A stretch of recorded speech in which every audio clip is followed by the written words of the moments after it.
Good afternoon, everyone, or good morning, depending on where you're from. Thank you for joining us today for the virtual forum for First Nations leadership to discuss the urgent issue of Bill C5 and the Building Canada Act. We did have a knowledge keeper here to do the opening prayer, but I don't think he has joined us yet.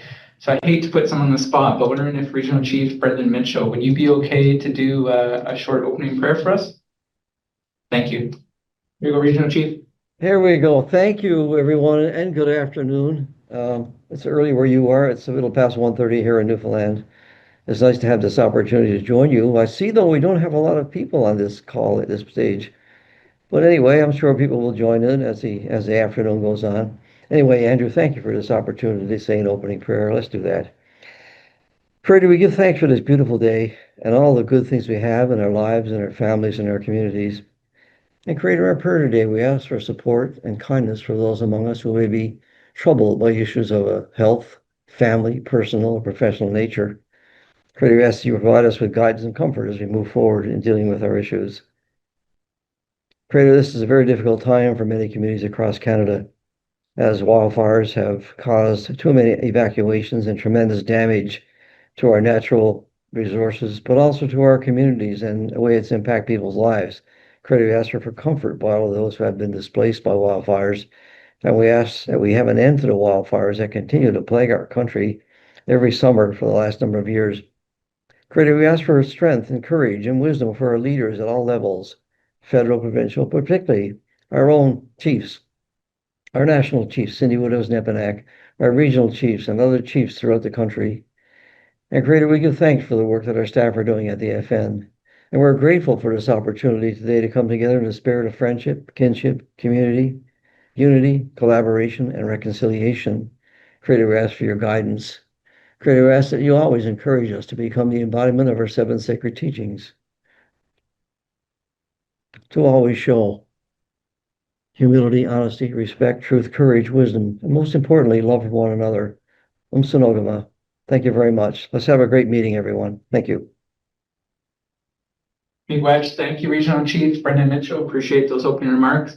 I was just notified that actually Knowledge Keeper Leonard Weasel-Traveler, has joined us now. So I'm just wondering if Knowledge Keeper Leonard, if you could also open this up in a good way.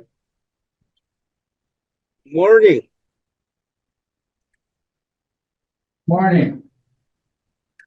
Yes, a little technical difficulty here at my end. I'm joining with the iPhone here. Well, it's an honor to address and to speak to all of you chiefs. In my former life, I was chief of the Piikani Nation for a number of years, and I know how important your work is, and I know how committed you are to your respective communities, and the work that you do makes a difference for your communities. And I know that whatever chief makes a move forward, it assists all of us right across the country. I've seen it so many times when chiefs make progress with a court case. At the end of the court case, the decisions that are made moves us forward, and that's the work of you chiefs today. And I'm honored to be able to provide a prayer for you in the work that you do in fighting for our rights, for our treaty rights. Across this country, we've been deprived of having the opportunity to move forward in so many areas of business. A majority of the communities that I know of, live with the violence of poverty, and basic needs like clear, clean water, housing, health. The basic needs. Those are just not there for us, as that normally provided to other Canadians. And I know that those are challenges. So, the more that we come together and support one another by the numbers, the more power it has for all of us to move forward, to assist, the children, the young children, the elderly. There's so many challenges that are there. In every community, we are dealing with the issues of human trafficking, drug trafficking. Our children are being brought into care because they're orphans. The parents are both leaving this world because of the opioid issues. So there's so many challenges that are there. And so my prayer today is to humbly go to the Creator in humility and call on the Creator to empower all you chiefs to be able to respectively support your communities. And the progress that you make does assist all the other First Nations across this country. And if we all come together, in numbers, we can make a difference. So, Creator, in humility, I go to you and ask you for guidance. I ask you for assistance. I ask you to give us the power, empower the chiefs so that they have the right process and the right words to make a difference for moving our agendas forward. With poverty, the social challenges, the housing challenges that are there, the water issues, and most of all, right now, the devastating wildfires, the forest fires, so many of our people displaced. Today, I ask you, Creator God, for mercy.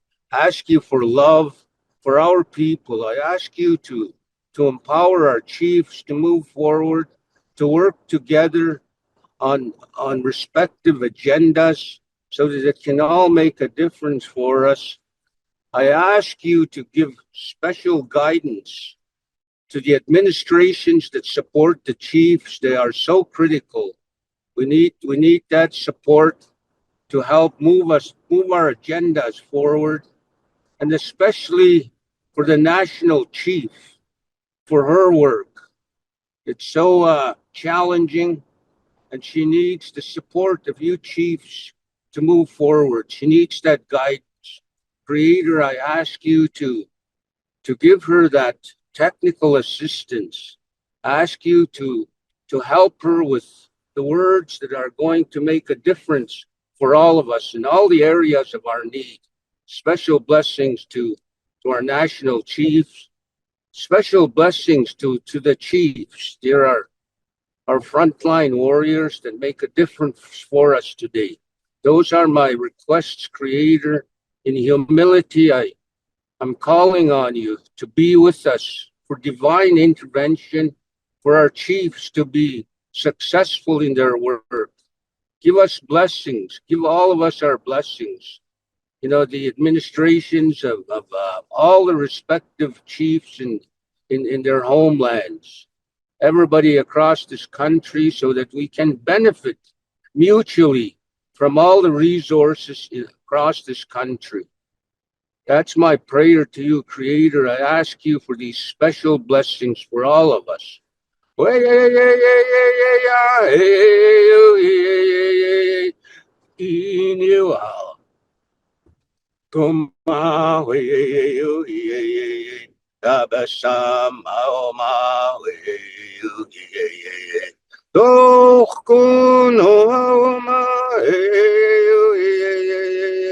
Mato eno ko ma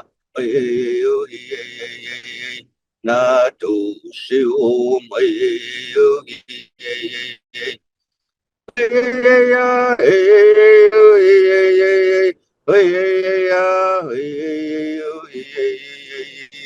oh. Blessings to all of you chiefs. We need you. We need you to be together. Blessings to our national chief. Amen. Thank you. Where am I? Miigwech, Knowledge Keeper Leonard, really appreciate your words to start us off in a good way today. Yeah, and again, I want to thank everyone for joining us today. It's a virtual forum for First Nations leadership to discuss the urgent issue of Bill C5 and the Building Canada Act. I'll just quickly introduce myself. My name is Andrew B. So I'm from Chigging First Nation on Manitoulin Island in Kent, in Ontario, and I've been the Chief Executive Officer of the AFN for just over 10 months, and so happy to moderate today's discussion. Our role here as AFN is to provide a forum for First Nations leaders to come together to discuss these critical issues and to help ensure communities have the information they need to make decisions. I do want to cover a few housekeeping items first, because there's a number of things to note given that this is a virtual session. So there is simultaneous translation available for English and French. You can select a language by clicking on the translation button at the bottom of your screen and selecting either the French language or English language channels. There is also closed captioning available for this session, which can be accessed through a link in the email that you would have received. The IT team is also sharing the links in the chat. The AFN has prepared several technical documents that were shared in advance of this session. We also have those documents posted on the AFN website, and AFN staff will share those links again in the chat as well. Please take a moment and make sure your Zoom title includes your name, title, and community, please. You can click on your name and a pop-up box will appear where you can update your information. We have several AFN staff in the meeting available to support you, and staff will be updating names that haven't been changed so I know who is who when there are opportunities for questions and answers. Staff will also be monitoring the group chat and are available to answer any technical questions you have. I will quickly review our agenda for today.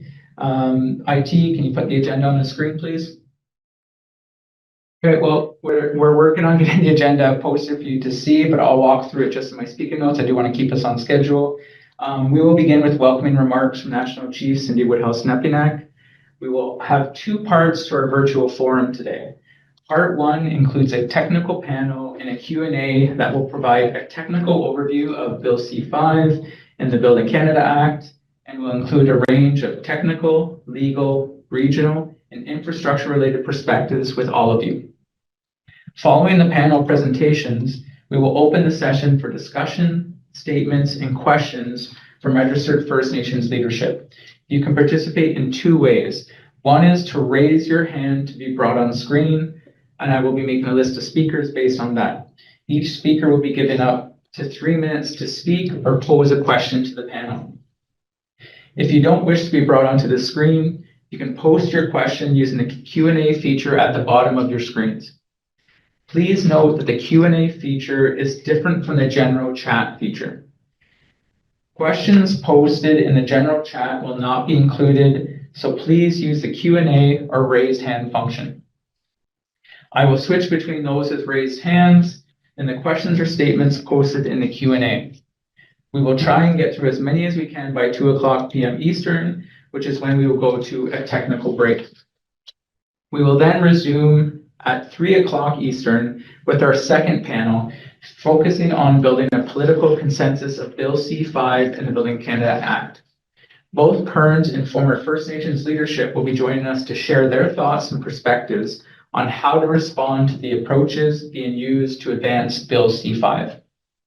Following the speaker presentation, we will open the session for another round of discussion, statements, and questions from registered First Nations leadership, again using the raised hand and Q&A functions. We do have one change to note to the posted agenda. The National Chief actually is scheduled to appear before the Senate Committee of the Whole at 4:40 Eastern today.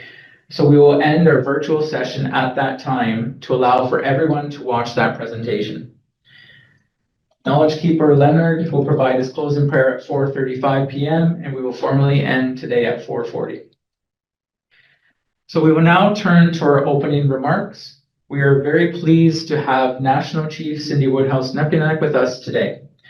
National Chief Cindy Woodhouse-Nepinack was born and raised in Penematang First Nation, Manitoba.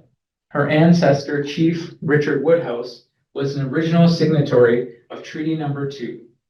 She began her term as National Chief of the Assembly First Nations on December 7th, 2023, becoming the youngest woman and first mother to hold the position.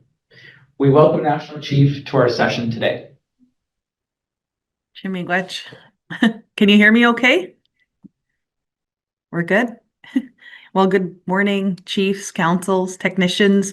I'm so glad that we're having this conversation, although I wish we had more time throughout the summer to have these sessions and to bring everybody together, which what I've been pushing for the past week.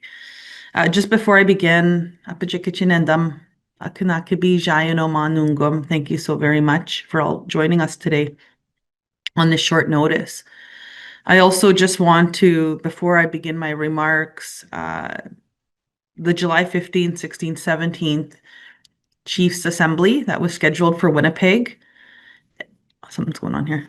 For Winnipeg has been postponed, and we have rescheduled that for September 3, 4, and 5 in Winnipeg to accommodate the many First Nations, the 34 First Nations who are fighting wildfires right now. Our hearts go out to you, to the first responders, to the frontline workers, and most importantly, to the evacuees who are in hotel rooms as we speak. And so my heart goes out to the first responders and everybody on the ground dealing with wildfires. So after careful consideration and many discussions with chiefs across the country, we had decided to postpone to September to allow that time for Manitoba to, finish their state of emergency, and hopefully things will be cleared up by September. So I look forward to seeing you in September. We have many things to talk about. I'm coming to you live from the beautiful Algonquin and Anishinaabe territory. I want to thank all chiefs and leaders for taking this time to participate in this important forum regarding the Build Canada Act. The Build Canada Act is part of an omnibus bill, Bill C-5, which the federal government introduced in the House just a week ago, last week. So I'm speaking to you all today on an emergency basis.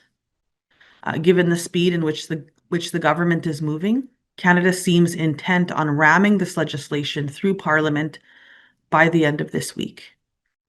The powers envisioned for the federal government under Bill C-5 present substantial risk to the many collective rights of First Nations under First Nations law, under Canada's Constitution, and under international law. Accordingly, the Crown has obligations of deep consultation and consent obligations. Unfortunately, this bill follows the same track First Nations have been fighting against in both BC and in Ontario.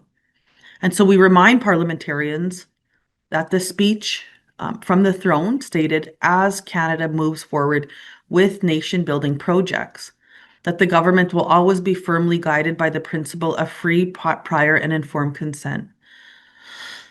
However, despite that, free, prior, and informed consent is being ignored, and First Nations rights holders and organizations have been afforded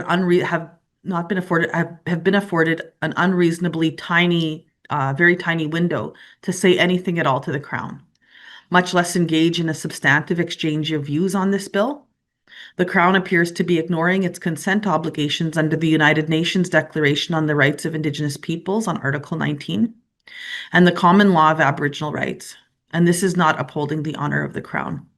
Deep consultation involves a two-way exchange of information sharing accompanied by substantive dialogue, and is more than merely inviting First Nations rights holders to speak for 5 minutes, which I have 5 minutes today at the end of this day to speak to the Senate, or make written submissions from a distance. The world of many First Nations is literally burning up because of the human-induced climate change. There is no respite for the 34 affected First Nations to provide input or to consult with the Crown on this bill. We will also remind parliamentarians of Article 19 of the United Nations Declaration, requiring free, prior, and informed consent before legislative initiatives are adopted. The right to self-determination of First Nations is an established right, as are treaty and inherent rights. Bill C-5 aims to confer extraordinary, unprecedented powers given to Cabinet to vary the application and even to exempt completely the application of the Indian Act and various environmental statutes listed in Schedule 2 for certain designated projects. So I suggest that the removal of the Indian Act from Schedule 2 and express concern about the inclusion of environmental legislation in Schedule 2. Any legislation proposing or allowing such exemptions is not consistent with the Constitution, including the supposed justifiable infringement test, nor the United Nations Declaration, nor Section 5 of UNDA. So we want to get right into the technical briefing, so I will just make a few opening remarks. First, we want to let you know that I've been asked to speak at the Senate about this bill later today. So we're going to be listening closely to your discussion today. I'll be sitting here listening. Over the past few weeks, we have been talking with many chiefs that have been calling, and we want to thank also the regional chiefs, their staff, for coming together so quickly on this. At the Senate today, we will be drawing attention to the First Nations rights holders that have not been invited to testify. So far, our request and our push has been for chiefs, to accommodate chiefs at the Senate and at Parliament, and we are going to continue to push. We expect to hit the same with the House of Commons this week, but we are going to push there as well to make sure that they open it up for chiefs to speak. That should be our right. So today we will be calling on the Senate to extend their hearings so that rights holders can be heard and that there can be time to consider properly develop amendments from your communities. Yeah, I did. So with my limited time at the Senate today, we will remind them that the AFN can't be the be-all, one-all. It needs to go to First Nations. First Nations need to be the ones speaking up for themselves. We will also alert them to the reality that many First Nations have either just received this bill, like we did just a few days ago, or have not seen it at all. Dozens are rightfully focused on fighting wildfires and supporting evacuees. At the same time, we will point out that First Nations have a wide range of views on this bill, and that is something to celebrate. While many chiefs are concerned about this bill, others want to proceed with projects and resource revenue sharing agreements. Many chiefs are already leading the way, and we lift up all these leaders. With your leadership, we are transforming this country and trying to deliver prosperity for everyone. The truth is, however, that for most chiefs, the problem with this bill is the process. It should not be this way in 2025.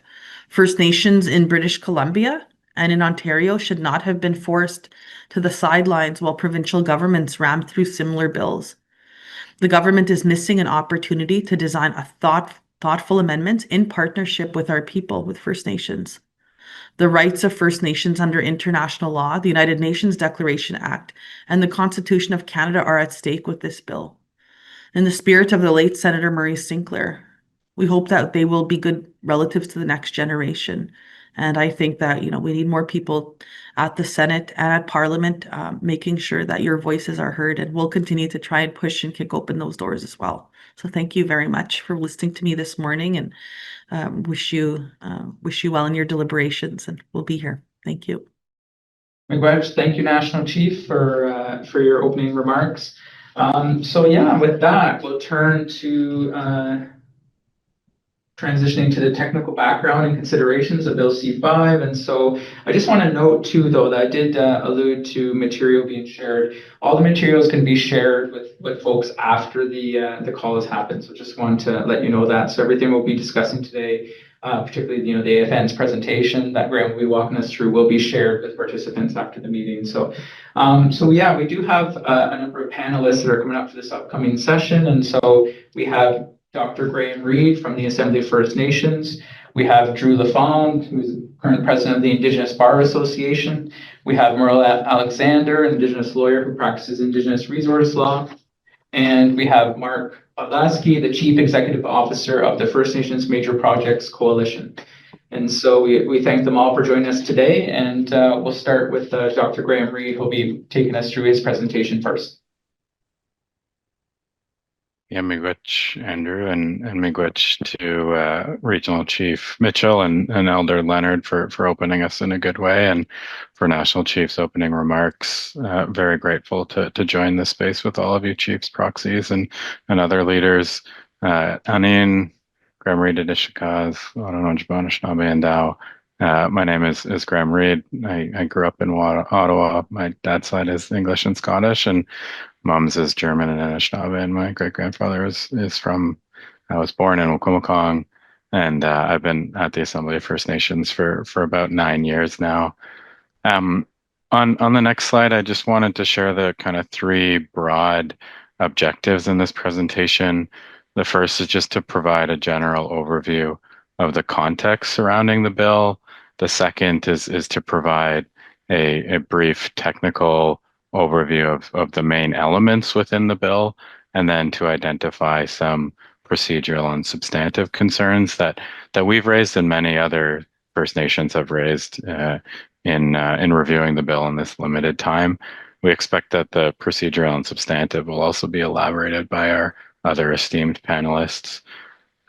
So on the next slide, as the National Chief indicated, this is important to contextualize within the context of other levels of government enacting similar pieces of legislation. And the examples that the National Chief shared were Bill 5 in Ontario, the Protect Ontario by Unleashing Our Economy Act, and Bill 15 in BC, the Infrastructure Projects Act, which is a broader genealogy of provincial governments taking steps to accelerate major resource development projects, much to the opposition of First Nations and different regions have mobilized in different ways. The specific context on the next slide for this bill really originated in the Liberals' electoral platform, and Prime Minister Carney indicated a keen focus on the acceleration of natural resource development, major project development, and this was really supported by the First Ministers meeting that took place on June 2nd, and their First Ministers agreed to the acceleration of major projects to support a strong, resilient, and united Canada. And specifically within the press release that came out of that First Ministers meeting was the commitment to accelerate the realization of major nation building projects that'll help Canada become the strongest economy within the G7. And so that's the broad commitment that the government of Canada has made, and this bill is representative of that. On the next slide, the exact bill is a bill that has two parts. It was introduced on June 6th by the Honorable Dominic LeBlanc, who is the President of the King's Privy Council. Those two elements are the Free Trade and Labor Mobility in Canada Act, which focuses on removing federal barriers to interprovincial trade of goods and services, and the second, which is the Building Canada Act. This will be the focus of the presentation, the Building Canada Act. And currently in the media, we've seen the government House Leader, Stephen McKinnon, indicate that the Liberals will not support a splitting of these two bills. So where exactly is this bill within the process? As the National Chief alluded to on the next slide, this bill is progressing quite quickly. And so here is the steps within the legislative process. We see that Bill C5 has been referred to a House of Commons committee, the Standing Committee on Transport, Infrastructure, and Communities. And there was an adopted motion just within the last 30 minutes or so indicating what that expedited process is. Concurrently, the Senate is conducting a pre-study as the committee of the whole, which basically means the entirety of the Senate is reviewing this at the same time. And in both, there's a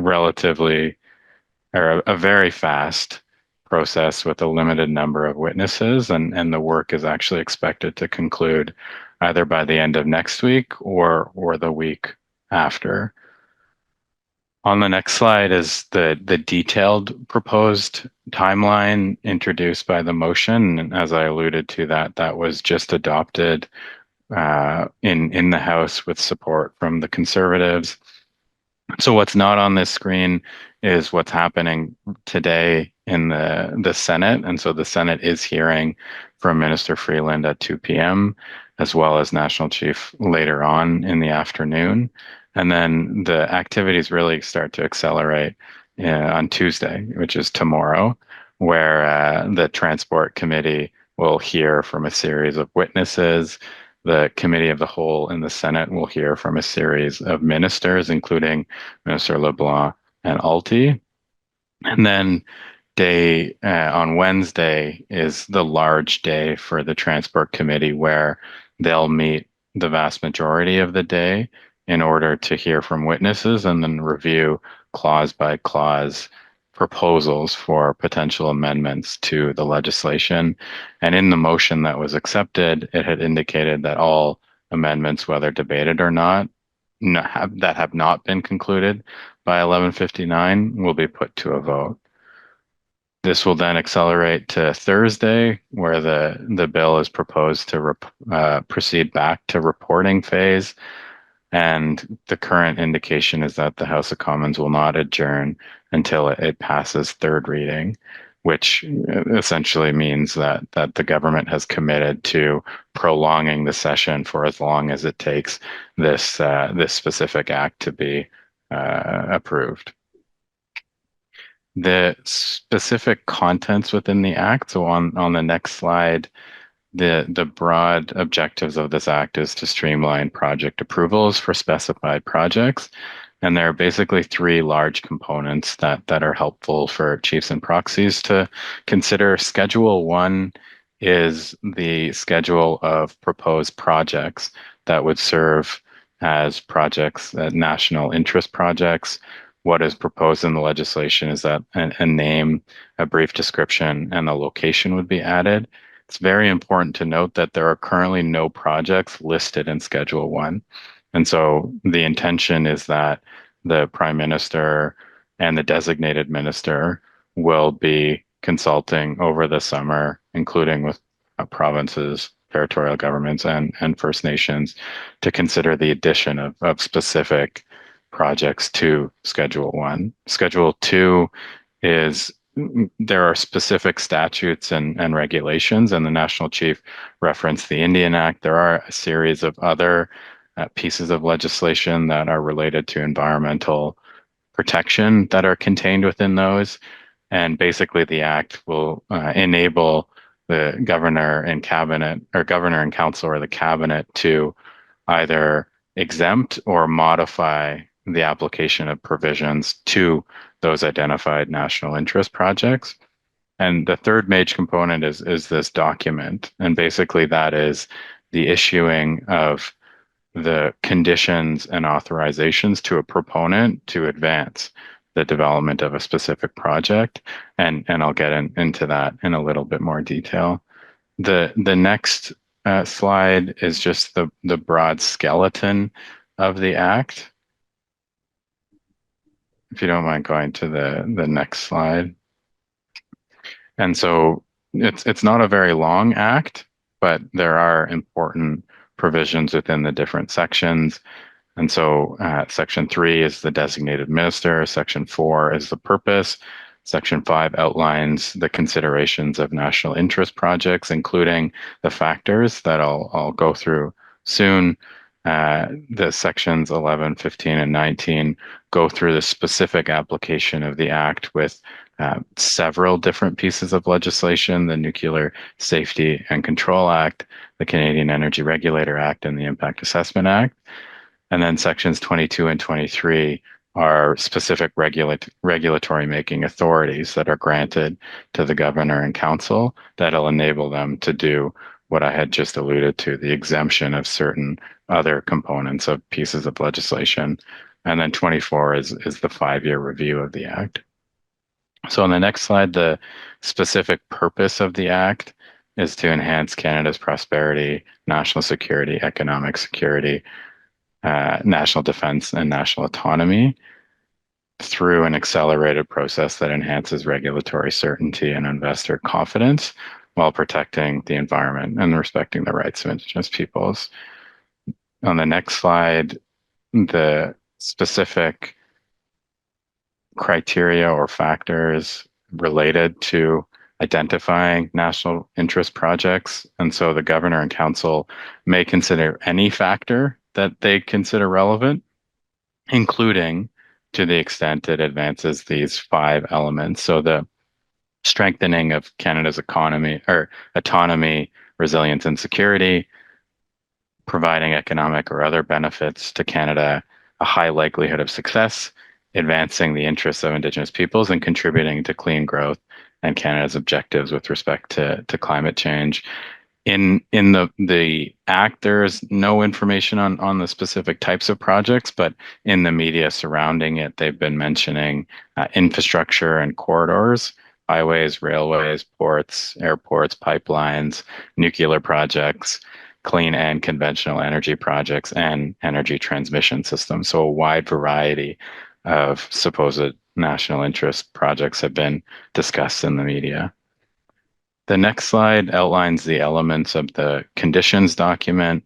And the difference with this process is that every determination, once a project has been identified as a national interest project, the expectation is that project is not the potential to be improved, but it will be improved. And then the conditions document is the process to what are the required authorizations. And this is a little technical, but that is required for that project to move forward. So for instance, if there was a requirement of a major project to maintain a specific water flow or water level that is regulated under the Canadian Navigable Waters Act, the conditions document would need to outline the conditions for the national interest project to ensure that authorization is granted. And effectively, this then requires the proponent to take all measures that are necessary to respect those authorizations. On the next slide, there are several places within the Act that references consultation with Indigenous peoples. There is also in the preambular language reference to the UN Declaration that is important. Within the operative paragraphs of the Act, the general reference is with respect to Indigenous peoples whose rights are recognized and affirmed by Section 35 of the Constitution that may be adversely affected by the carrying out of an identified project.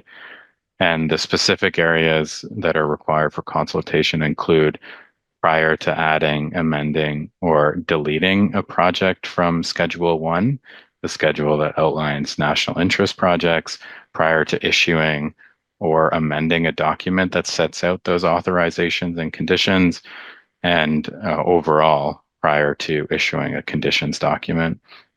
And the designated minister, which has not yet been confirmed, but will likely be the Honorable Minister LeBlanc, will then be required to coordinate and support consultations for the addition, amendment, or deletion of projects on that national interest project schedule. And that essentially those consultations should occur prior to the issuance of a specific document. The next slide relates to the specific impacts on other legislation. And in Schedule 2, there are 2 parts.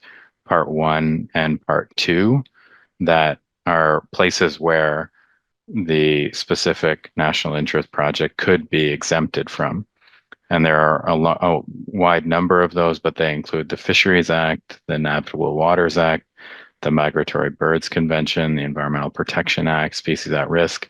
They also have specific references, and I'll get to these, on the Canadian Energy Regulator Act, the Canadian Nuclear and Safety Act, and the Impact Assessment Act.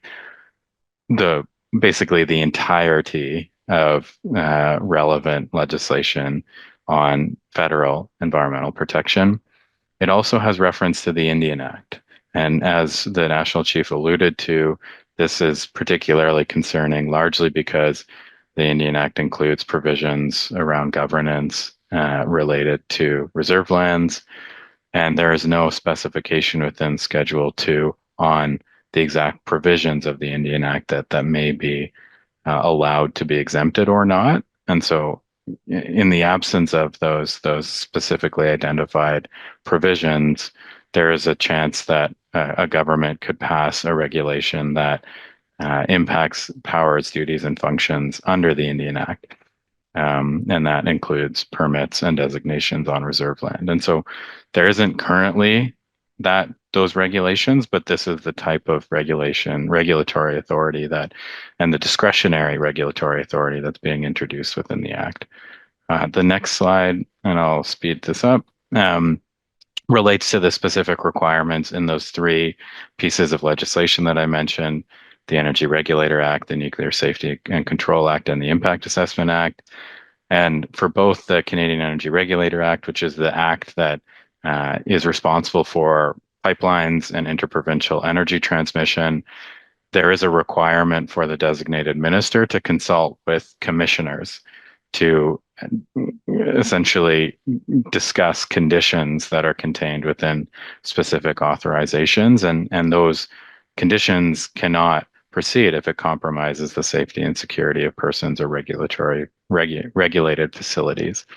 In the Nuclear Safety and Control Act, it relates to consultation with the Canadian Nuclear Safety Commission, and in a similar context cannot be amended unless it ensures that it does not compromise the health or safety of persons. For the Impact Assessment Act, the large consideration is around the early planning phase, which is part of the areas that they would look to exempt. The next slide just relates to the two regulatory making authorities that are included within the bill. The first, Section 22, empowers the governor and council to make regulations that may exempt national interest projects from the application of specific provisions within those acts, or it allows them to vary the application. Section 23 enables the governor and council to exempt national interest projects from the actual application of this act specifically. And so there are questions around what do those discretionary powers mean.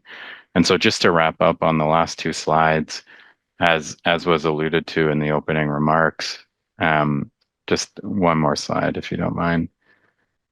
There are significant procedural and substantive concerns with the Building Canada Act. We know that First Nations were not consulted on the act before it was tabled. A 1-week turnaround is insufficient for First Nations to understand the depth of potential impacts on Aboriginal and treaty rights, and the timelines and the deficiencies within the parliamentary process prevent Canada from fulfilling their consultation and consent obligations. And these discretionary powers allow the bypassing of key pieces of legislation and regulation. On my final slide, there are a few other considerations that are relevant. Within the legislation, there is the establishment of an office. It's called the Federal Major Projects Office in the press release, but not specifically in the legislation. And it is responsible for the coordination of exercising the powers and performances of duties and functions, which is basically an office that would support Minister LeBlanc. There's also a commitment to establish an Indigenous Advisory Committee. There is no information of that within the bill. And the other big element is that there are no specified timelines within the legislation, but the discussions around have alluded to a 2-year expectation for major projects review. So maybe I'll stop there and say miigwech and go back to you, Andrew. Okay, miigwech, Graham, really appreciate your initial analysis for us on behalf of the Assembly First Nations. And so just a couple of items, just a reminder that we're going to hear from the speakers first, then we'll be having a Q&A. There's different ways for you to provide your questions, but I will note Grand Chief Daibo and Regional Chief Mackenzie, your hands are up, so I'll make sure to go to you two folks first when we do get to the Q's and A's. So our next speaker is Drew Lafon, and just a reminder to our speakers, we're trying to keep it to around 10 or 15 minutes just to allow that time for chiefs to have that time for questions and answers following. So off to Drew.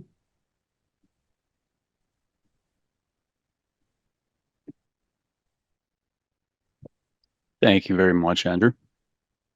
I had sent over a PowerPoint presentation earlier today. I was just hoping to see whether it was going to be posted here, or whether we're going to be just presenting ad hoc or ad lib here. I think we're working on getting Stand by. posted through, but maybe you might want to get started. Thanks. Sure. In the interest of proceeding with time, I want to thank Graham for the very in-depth and comprehensive review of the technical aspects of the Bill C5. Want to jump right into this one. My name is Drew LaFond. I'm a member of the Muskeg Lake Cree Nation in Treaty 6 territory. I'm joining you now today from the Muskeg Lake Cree Nation, and I'm presenting my capacity as president of the Indigenous Bar Association, national nonprofit organization representing the interests of certain Indigenous lawyers, judges, paralegals, and academics. We've been invited here today to give comments on some of the technical aspects of Bill C5 and what our initial reflections on this bill have been, given our very limited opportunity to review and analyze the impacts of it, and some of the noting some of the ambiguities in this bill. And I think that's one of the biggest criticisms that is going to be put forward here with respect to the bill. Timing certainly isn't an ally here on the part of Indigenous peoples, particularly given the breadth and the scope of this bill. When we start getting into the content of it, like Graham had mentioned, it's very, very brief. It's a very skeletal piece of legislation. But let's get into, without repeating any of Graham's analysis, I want to get into a couple of points that we had made here. The first is with respect to the criteria for determining what is and what is not a national interest project. So in this, under this bill, you have you have various references to Indigenous peoples. One of the criteria is the advancement of the interests of Indigenous peoples that's going to be considered, and determining whether or not a project is going to be a national interest project. Now, we don't have any information as to what that might look like, but this feeds into, again, the ambiguities of this bill. And one of the problems when you couple this with the notion of the designation document,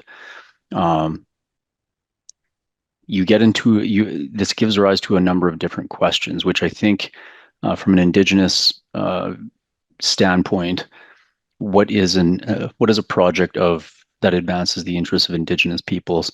Do we have any examples, case law, or any legal principles that we can look to ensure that this is compliant with other federal legislation, such as the United Nations Declaration on the Rights of Indigenous Peoples Act, which is the purpose of which is to implement at a federal level UNDRIP.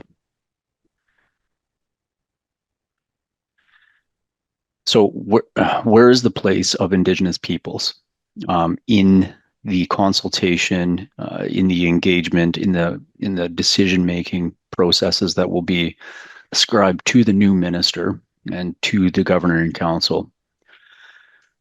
Right now, and I see the presentation still isn't up, so I'll keep going through here. But logistically, when you walk through the process for obtaining a designation as a national interest project, that's the first step. The minister obviously makes recommendations to the governor and council. The governor and council is responsible at that point for designating this project national interest. There's a deeming provision which essentially deems that project to have obtained all decisions, authorizations, permits, licenses that are required in order to proceed. Now, the problem with that, these approvals, when you look at it from a bureaucratic lens and a duty to consult lens, is it's putting the cart before the horse, and arguably creates a logistical paradox here of how can you meaningfully consult with Indigenous peoples about the impacts of a project on their traditional territories or the exercise of their Aboriginal rights meaningfully, when in the background, a bureaucratic approval process has already concluded for the most part, or has deemed to have been concluded. It almost flies in the face of a lot of legal principles out there regarding the duty to consult. I mean, the court in Mikisew, the Supreme Court of Canada in Mikisew recently held that the consultation process isn't merely a mechanism to allow Indigenous peoples to blow off steam when the approval of the project has been essentially deemed to be final and certain. Consultation has to be meaningful. There has to be a real assessment of the impacts of a potential project on an Indigenous group's territories or the exercise of their rights. I think this is second nature to a lot of the people in the presentation here today. But how do you? I mean, this gives rise to the immediate question of, from a consultation standpoint, and how this bill plays out logistically, where's the opportunity for meaningful Indigenous engagement? Another provision which was identified by Graham earlier was the ability to grant an exemption. One of the curious acts, which was listed in Schedule 2, and this is one of the acts that, for the purposes of keeping or facilitating a project, an exemption can be granted from any of the provisions in an act. And when one of the acts of Parliament that's listed is the Indian Act. Just to use this as an example, when you look at the Indian Act, this is a curious one for me because it is a blanket mention of the Indian Act. There aren't specific provisions from which a project can be exempted. What is the Indian Act? There are provisions regarding Indian registration, status registration, band membership, the management of Indian monies, and protections against the issuance of third-party interests in reserve lands, except in certain circumstances where a ratification vote of the nation's members authorizes things like a designation, or authorizes things like chief and council approval. There are protections against expropriation of Indigenous lands, reserve lands. There are protections against taxation of on-reserve assets belonging to an Indian or a reserve or a band government. So it raises an obvious question here about what is the intention behind this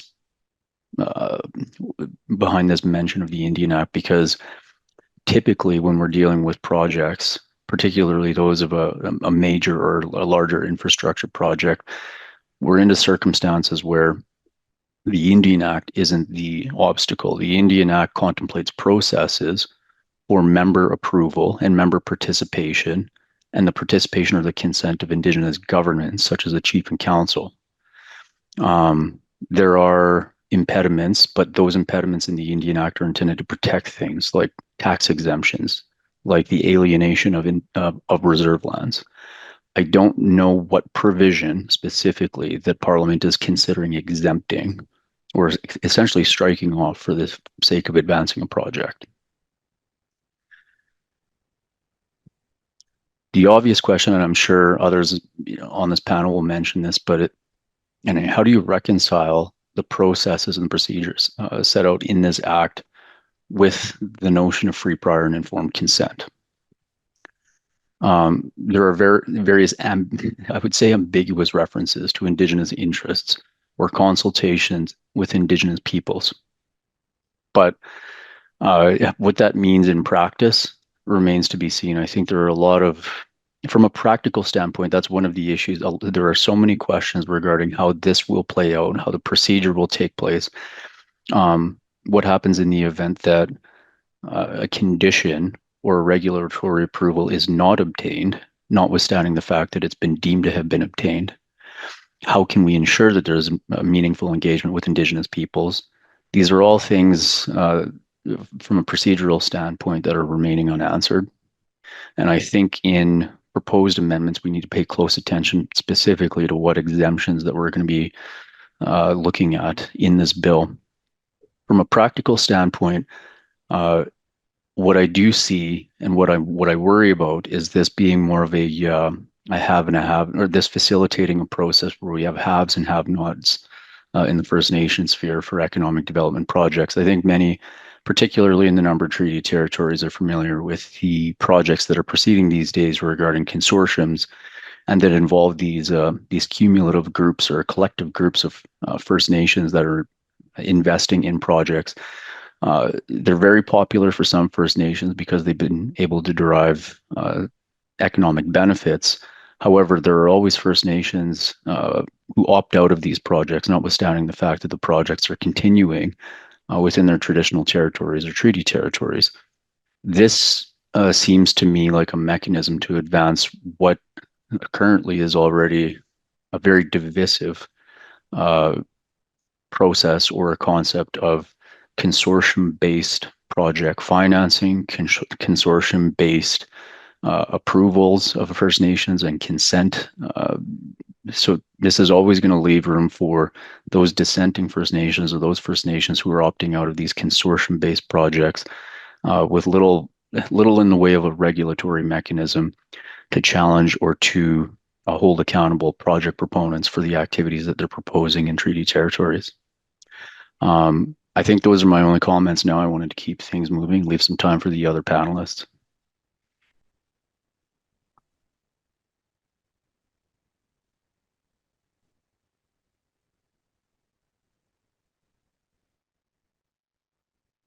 Oh, sorry, there's always a delay when I turn my video on. Thank you very much, Drew. Really appreciate that. Our next speaker is Merle Alexander. Take it away, Merle. Thank you. Thank you, everyone, and thanks for having us here this morning. I'm joining you from Musqueam, Squamish, and Slave territories here in British Columbia. If you could bring my PowerPoint up. Sorry, I got things.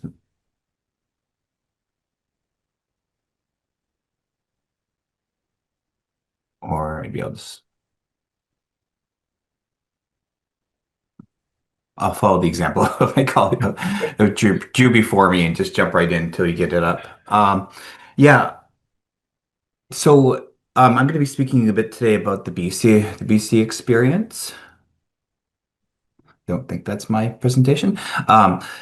Speak a bit more about the BC experience because, as many of you will be aware, in British Columbia, has already been mentioned, very similar legislation made its way through the BC legislature in the last month and a half. It's very similar, hyper accelerated legislative agenda, identically, almost no process by which the First Nations could reasonably participate.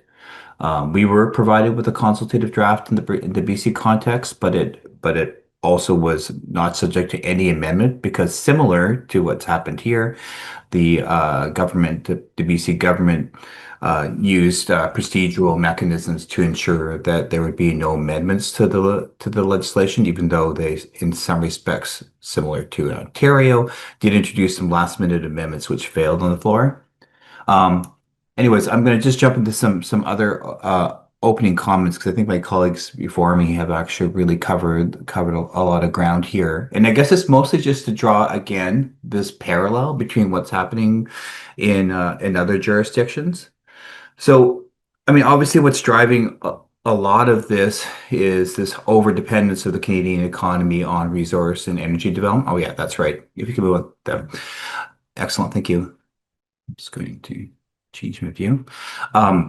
What's driving this is, of course, this over reliance on natural resources and energy development. And there's also this sort of, I think, mostly a false narrative that the threats of tariffs is pushing this hyper acceleration to try and sort of kickstart the Canadian economy. Same arguments being made in British Columbia, same argument in Ontario, and now here on a national scale. So, of course, as we all know, that the political answer has been to accelerate project approvals, and that's this sort of, I guess, delusion that it's actually just the red tape that is either accelerating or decelerating resource development. I think, like in the British Columbia context, bills 14 and 15. So to be clear, there were two bills in British Columbia. They both were designed to sort of cut the First Nations red tape. They have overreaching powers to exempt any deemed renewable or infrastructure project from the environmental assessment permitting. And I think what we're going to see is it's going to result in probably an unprecedented breaches of the duty to consult and have an on-ground effect of actually, in many respects, repealing the BC legislation on UNDRA because it allows for this bypassing of all this interim legislative process that where legislation is supposed to be co-developed. It also exempts the application similar to Bill C5 at the federal level of the environmental assessment and a whole variety of other environmental regulatory components. So, uniquely in British Columbia, and I think similarly in Ontario as it was in Ontario, there was an unprecedented amount of opposition to the bills. So, of course, the BC First Nations, uh, including, of course, the First Nations Leadership Council, Union BC Municipal, but a union of BC municipalities opposed it. Environmental and non-government organizations, and interestingly, also the BC Chamber of Commerce opposed these bills, particularly because of something which I think both my colleagues before me have highlighted, which is that these bills do not um, create the legal certainty by which they're designed. If anything, they actually create a greater threat because there's so many unknowns, particularly unknowns about how concepts such as provincially significant or in the national interest or public interest, how those characterizations will create duty to consult challenges. So we all know that like there's been many projects approved throughout the country which were then challenged by judicial review. And I think the BC Chamber of Commerce tapped into the fact that there was not an actual legal certainty being created by the bills in British Columbia. So in the end, they actually opposed it, which is interesting, because we've never sort of seen that particular type of coalition of opposition, including, of course, the BC Conservatives opposed this bill, and so did, of course, the Green Party. So with that, I'll move on. Can you move on to the next slide?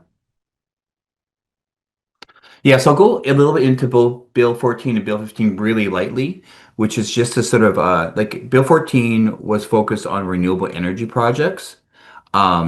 So similar to what the way that this the federal legislation works, it's when something is deemed a specific type of project, then it's exempt. So in a renewable energy project, in the renewable legislation, Bill 14, if a project's deemed a streamlined project or it's a renewable energy project, all sorts of powers are allowed to allow you to where the singularity of a regulator, similar to the federal legislation, where there's this where the major projects office is going to sort of take over all regulation. So uh, supercharge or like super empower a single regulator. Um, it also provides for the exemption from in BC the Energy Resource Activities Act, including a whole bunch of other different key environmental statutes like the Wildlife Act, Water Sustainability Act, Forest Range Practices Act. Um, Similar, I think, to what like Drew was touching on. We haven't yet seen a project be approved through the legislation, so we don't know the breadth of exemptions and how those will play out. There just hasn't been any substantial analysis. In fact, I generally get the sense that even the BC government itself and ministries themselves do not yet know how these acts are going to work because they've never tried to streamline and accelerate projects in the timelines that are being proposed by in both the BC and of course the federal context. Um, Very similar power in this bill also in terms of the cabinet, i.e. really the premier or the prime minister, is empowered with unfettered power to deem projects. So they just have to deem something renewable energy, streamlined, or even a resource, which it would not normally be characterized as renewable, could be deemed renewable. Um, Interestingly enough, like one of the projects, the North Coast Transmission Line project, which does have that sort of coalition circumstance occurring that the Jew was just touching on. I mean, the real desire behind electrifying the area is really to advance critical mineral development. Because the North Coast Transmission will light up an entire large area of British Columbia, like called the Golden Triangle, which is in some respects similar to Ontario's like Ring of Fire sort of geographic region, very mineral rich. So they're using renewable. It's almost a bit of a greenwashing in the sense that they are like electrifying an area, but so that really non-renewable energy development can be accelerated. So if you could go on to the next slide. The other bill, which has probably got in some respects much more media attention, was Bill 15, and it focused on infrastructure projects. In some respects, in British Columbia, there was a real conscious intent to continually try and have the focus not be on both bills, but just singularly on the Infrastructure Act. The BC First Nations were really clear that they had no opposition to the development of schools and hospitals and things that were given as examples. It's really the real danger and breadth is again sort of this fear of the unknown or the lack of analysis of what type of exemptions could occur. Interestingly, like in the Bill 15 bill, the BC bill, they also have this concept of being able to deem something provincially significant. And if something is deemed to be provincially significant or deemed to be an infrastructure project, then it bypasses the regulatory process. And it's unclear, like unlike the federal bill, it's also unclear to what extent there'll be any consultation because it's not built into the act. Things that could be provincially significant, which are that are listed in the act, are things like supporting economic growth, or access to critical mineral supply, or replacement of U.S. imports. So as you can imagine, that's a extremely broad category, especially since it's undefined, of things that could be that could be sort of shoved into characterization as an infrastructure project, when in reality it's much more to drive resource development. Like, I guess a different way of saying that is that they didn't try to sort of say, well, we're going to create like a streamlined Mines Act or a streamlined like Forestry Act. They use these other mechanisms to sort of create this perception that it's not, the focus isn't on resource, but then provided such a broad range of things that can be exempted that you can completely backdoor approvals, which I think is one of the real sort of like concerns here. If you could move on to the last slide, which is just some closing comments. So, I mean, I think similar to what we're going to sort of be hearing over the next 2 weeks, and have already heard a lot from the Prime Minister's office.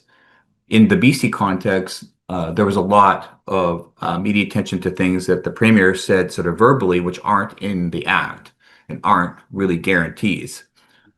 So BC has said like the duty to consult is going to be honored, but then there's the removal of the environmental assessment and all the regulatory processes where the duty to consult is usually fulfilled, or is one of the main mechanisms where First Nations participate in duty to consult.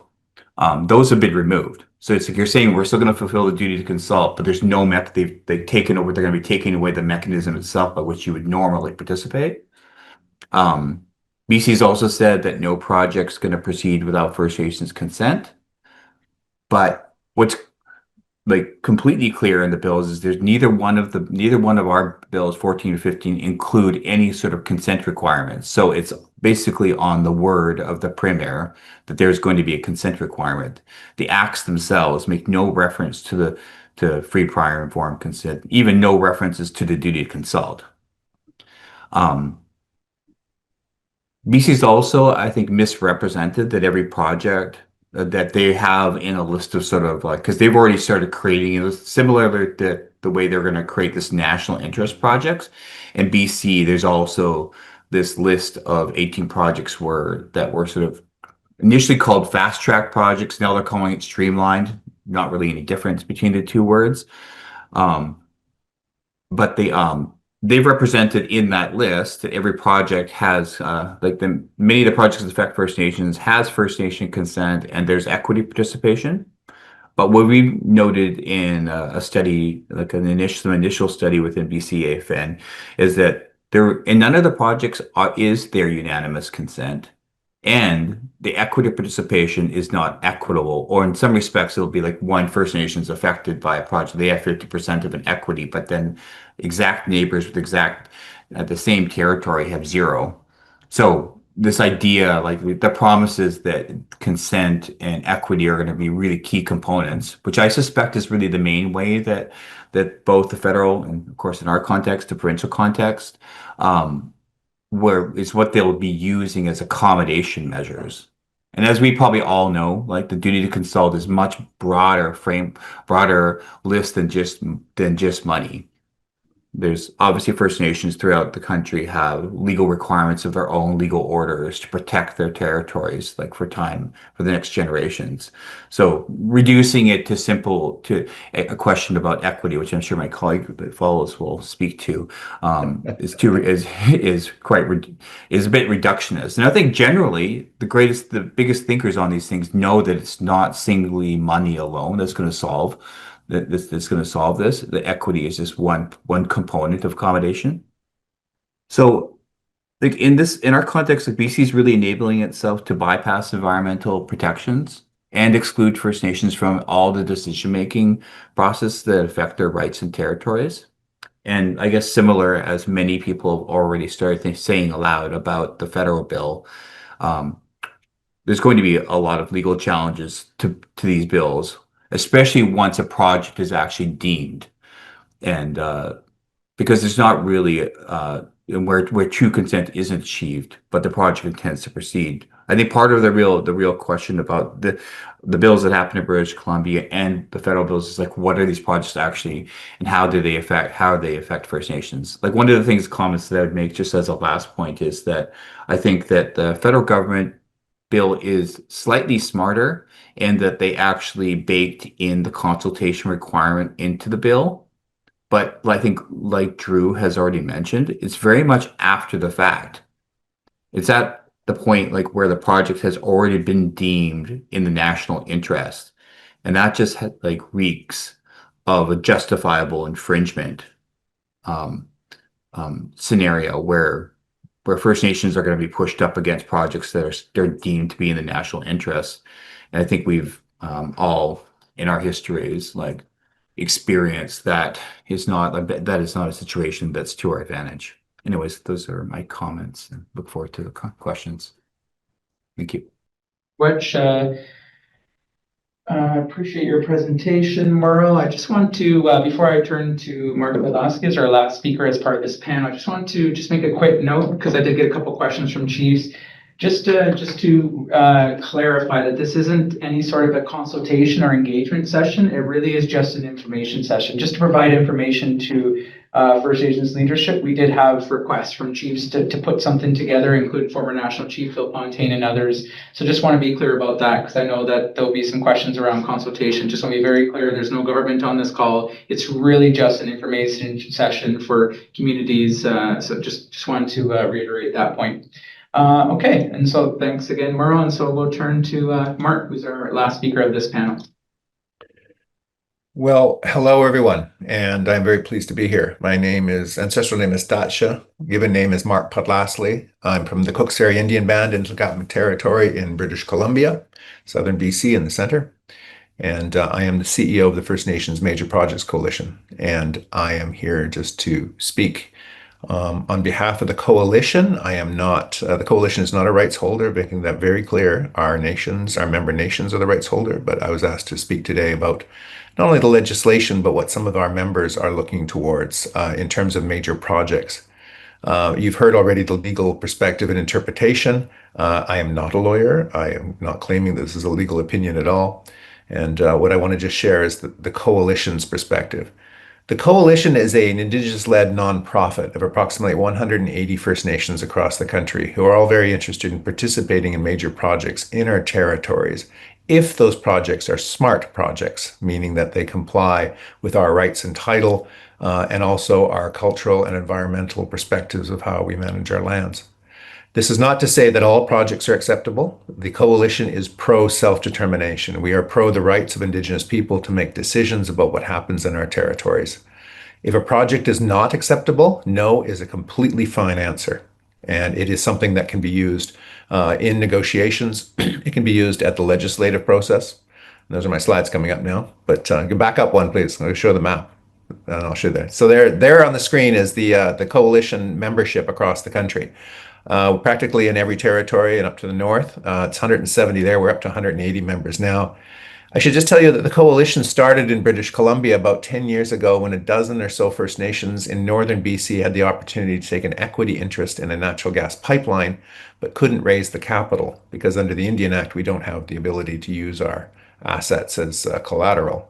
So those nations, the dozen at the time, thought this will happen again. We have to have a better say in what happens in our territories, especially if we wish to participate them economically. So they started the coalition.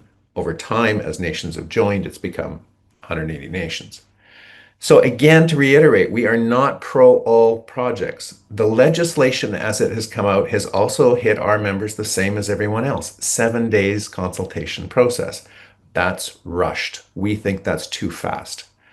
We acknowledge that the government is trying to do, and we welcome the ambition as long as Indigenous people are part of these things from the beginning. And that means not just in the final decision of the project, but as you heard from the first two speakers, our rights have to be explicitly upheld, included at the beginning, and that must respect the free, prior, and informed consent provisions as outlined by UNDRIP.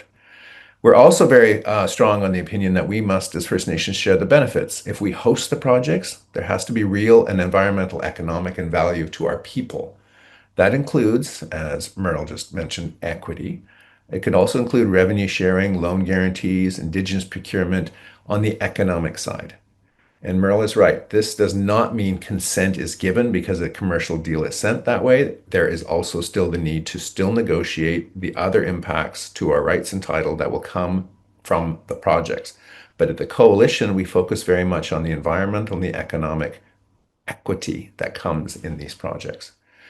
The approval processes of any of these things must recognize our Indigenous process of approval. And that means our communities, our businesses, our people, our elders must be involved again from the beginning in the entire process. One thing that we have noted at the coalition that this could be a historic shift in how Indigenous people are included in the development of our economy going forward, but only if the Crown chooses partnership over speed. And again, recognizing what the government's trying to do, recognizing that our members, for the most part, are interested in major projects if they provide the benefits and protection to our rights and environment. And we at the coalition have advocated that no First Nation needs to be left behind in these projects. We need to lead them if we're expected to host them. You will see projects being proposed now, and you already heard about it from the two individuals speaking before, in all areas of energy, mining, electric transmission lines, railways. Any project that would be deemed in the national interest falls under this legislation. And we agree that without First Nations involved in all aspects of that, in a substantive, deep consultation, there will be challenges. That is the stance of the First Nations Major Project Coalition. Again, we stand for First Nations who want these projects. If you could move to the second slide, please, I'll show you the projects that we're supporting right now. And these are projects that were put forward to us by First Nations across the country, and they've run the gambit. We support right now 19 projects for the First Nations who want to participate. And you can see them there. I'm not going to read them all out to you, but they are in all parts of the country. There are more coming. There are more being proposed that haven't even shown up on our radar yet. The total capital expenditure of these projects across the country right now that we're supporting nations on is $45 billion. So if you go to our website, fnmpc.ca, you'll see more information about these projects. You'll also see some of the information that we put forward to help nations to get ready for free, prior, and informed consent decisions. At the coalition, we say we provide free, prior, informed information, and then it is you as the chiefs who make the decisions whether you participate or not. The coalition does not get money for these projects. We do not take an equity stake. Our services are provided free to the First Nations to make their decisions. But I was asked to come speak here today is to share from a coalition perspective, which is called the First Nations Major Projects Coalition, about the impressions of the coalition and what's coming next. But just to reiterate that we put out a press release about this at the same time that you as the chiefs received the proposed legislation, and that's on our website, and made it very clear that this was rushed. This is rushed. So there will be questions. I'm watching the time as well, and I understand that we have other speakers coming, but that is the perspective of the coalition. fnmpc.ca for more information.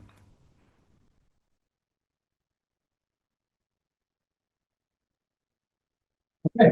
Well, thank you very much, Mark. Really appreciate all four of you for your really informative presentations, really adding a lot to the dialogue. So now we'll pivot to the Q&A portion of the first session that we're having here. And so just some notes on how to participate. So you can raise your hand to be brought on screen. I would be making a list of speakers who'll be given up to 3 minutes, to speak or pose a question to the panel. If you don't wish to be brought on the screen, you can post your question using the Q&A function at the bottom of your screen. You can also note if your question is for a specific panelist or if it's just a general question for folks. And so I do want to note some of the hands that were already up, so I'll go to them first. And I know we have a couple questions that have come in through the Q&A that we'll work to get a response to as well. But I want to honor those folks that had their hands up first. So maybe I'll turn first to Grand Chief Dibble. So folks, if we could just unmute Grand Chief.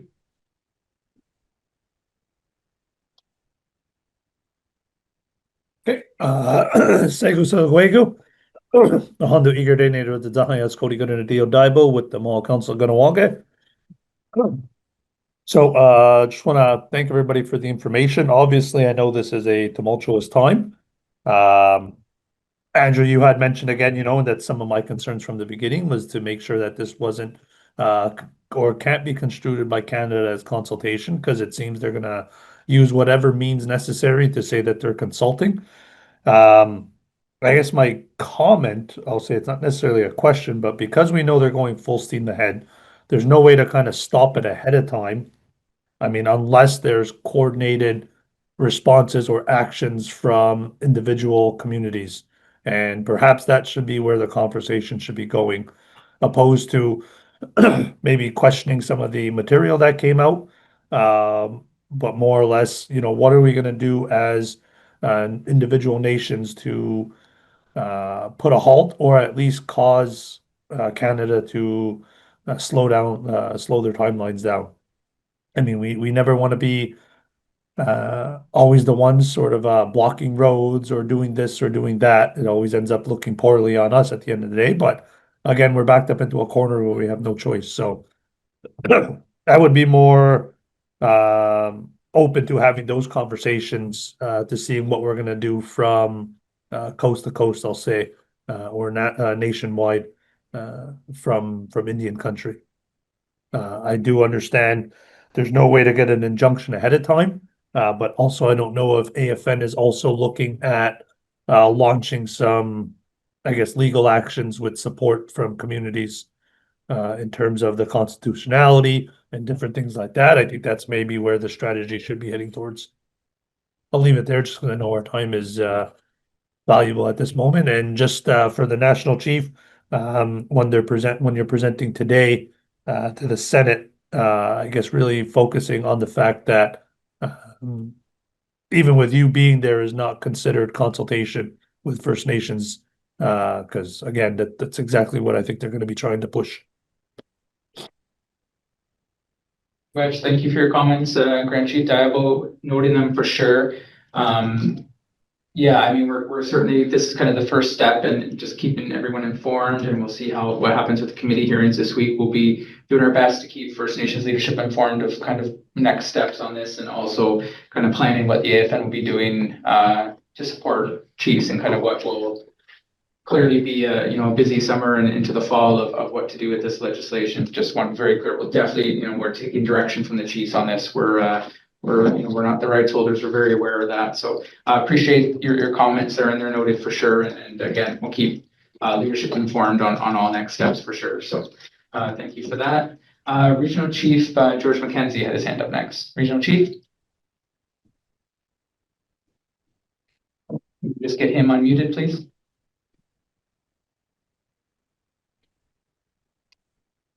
Hello, hello, hello, hello, hello, hello. Can you hear me? Hello, Yes. We can hear you. can you hear me? Yeah, we can hear you, Regional Chief. I can hear you. Hello. They can hear You hear us now? Okay, I can hear you. Thank you. Good morning, everybody. Still good morning here in Northwest Territories. I'm in Edmonton right now. Duty to consult is a big one. We tried to put our Northwest Territory chiefs together last week. Too short a notice. We tried this morning again. We got 5 chiefs on the line. And they're all saying the same thing. Stall it. Stall this project. We need more time to have a discussion. Also, we from the Northwest Territories, a lot of our communities are remote. There is such a thing as minority rights. That has to be considered too for the remote communities. This treaty rights is being challenged again right across Canada. Premier Daniel Smith, we remember what he said. If you're not happy, leave Alberta. That does not include only Alberta, it includes all the chiefs across Canada. What they're doing here, the Prime Minister and the government, for the national unity, they're trying to put these major projects to satisfy all the people that are concerned about the economy. We understand that the economy could be in big trouble, recession. But we also know that our treaty rights is the one that's the most upfront for us in all this discussion. We did not put the treaty together. Our elders did it. They put the treaty together and they said, never rewrite the treaty, never do that, never tamper with the treaty, leave treaty alone as it is. It's done in secret, lot of big powers behind it. That's how they did it. Now, the national interest is a very interesting one. In a small scale, we're self-government. Us Clichon government, I was a Grand Chief. The NWT challenged us. They wanted to pass a Wildlife Act.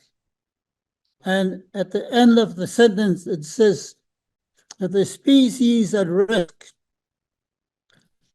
will be up to the minister to have the final say. It's the same thing here with national interests. If we ever agree to it, the final say would be rests with government of Canada. It will overpower our treaty rights. That is never to ever happen because of what our elders have told us. They don't read, they don't write, they don't speak English, but they put that agreement together for us. We, the modern people here, were never to change it at all. We have to stand behind our treaties as it is. We understand that everybody needs the economy. We're not denying that. But the economy has to consider our treaty rights. Us treaty people, we were here before Canada became Canada, and we have our rights on the land.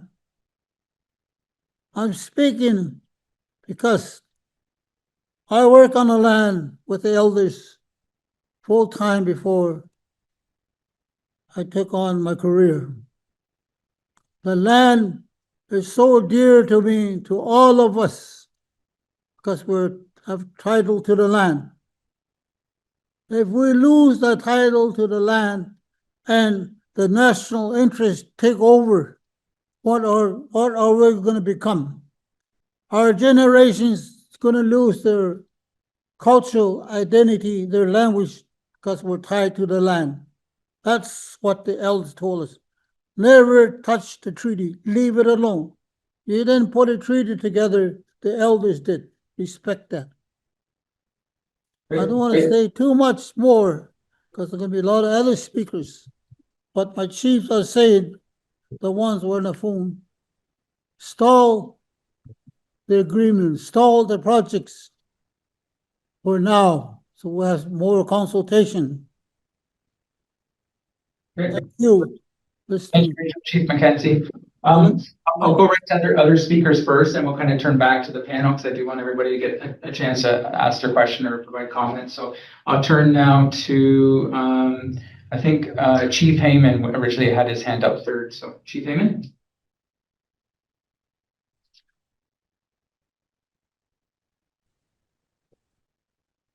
Good afternoon. Oh, where to start? Very much want to acknowledge the opening prayer from the Knowledge Keeper. Always good to start us off in a good way. Nice to hear from the National Chief and the presenters. As a chief of an Algonquin community, deeply concerned about what we're hearing, and only in the fact that my community, Kebawek, has been fighting, Canadian nuclear laboratories for the past 10 years on this whole issue of the duty to consult and the importance of an UNDRIP consultation process. We've won 2 court cases, which showed that, they have failed in their duty to consult. And as part of the judgment, we were asked to go back and do work related to developing a consultation process that's in line with our laws, with our unceded rights on the territory. And we were encouraged, and we wanted, the opportunity to do this, to get, consultation right. Because, every speaker that speaks before me, every speaker coming after me will tell you about the failure of the duty to consult. And for us, the importance of UNDRIP and the fact that, the current legislation, is very weak in terms of how that's going to get accomplished. My beef and my problem with this whole process is that Canada said that they want to implement UNDRIP. Prime Minister Carney, made a commitment to do so. My problem is that it's really hard for me to believe that when Canada and true Canadian nuclear laboratories, appeals decisions where First Nations win and are able, after they have proven, that the duty to consult has failed. So I'm deeply concerned that this process, in spite of the fact that there will be huge opposition across the country, we're going to see projects move forward that are not necessarily in our interest. And in our case with nuclear, at some point, Canada could simply say that, it's of a security interest, which again could potentially trump our rights. So I'm in agree with the previous speaker who noted that, we absolutely have to ensure that Canada doesn't trample over our rights, and that we take whatever necessary actions that are required, and that we support, the national chief, the executive, and our communities as we move forward with the challenges that are most certainly forthcoming. Thanks. Right. Thank you, Chief Heyman. Really appreciate your words there. If it's okay with everyone, given that there's quite a few hands up, I'm just going to go to all the chiefs first, and then we'll come back to the panelists after for comments to kind of wrap up the discussion. So I'll go to Grand Chief McGregor now. Grand Chief. Hi, good afternoon, everybody. I'm gonna keep it short and sweet. I just want to give an angle for National Chief to pitch to the Senate, and well, of course, with the acceptability of all of leadership here. This bill is going to get pushed through so fast, and one thing that we can try to fight for collectively across this country is to get UNDRIP truly implemented in all of our jurisdictions, all of our territories, and to get Carney to push and put that effort in to get the consent of the provincial governments to push it through and make it through. We can only really succeed in getting something back in exchange for this bill, and UNDRIP will be able to provide, well, the implementation of UNDA across the country will be able to provide something for us in exchange, and it can help us with tools, not just for national projects, but for everything that touches and affects our territories and our lands. Miigwech. Grand Chief McGregor. Thank you for your comments. Next to speak would be Chief Powder. Chief Powder.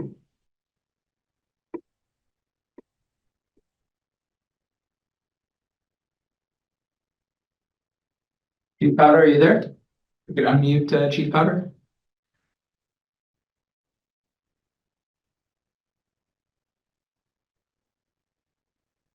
Okay, maybe we'll come back to Chief Powder after. I'll turn to the next on the list would be Alexis, Chief and Counsel.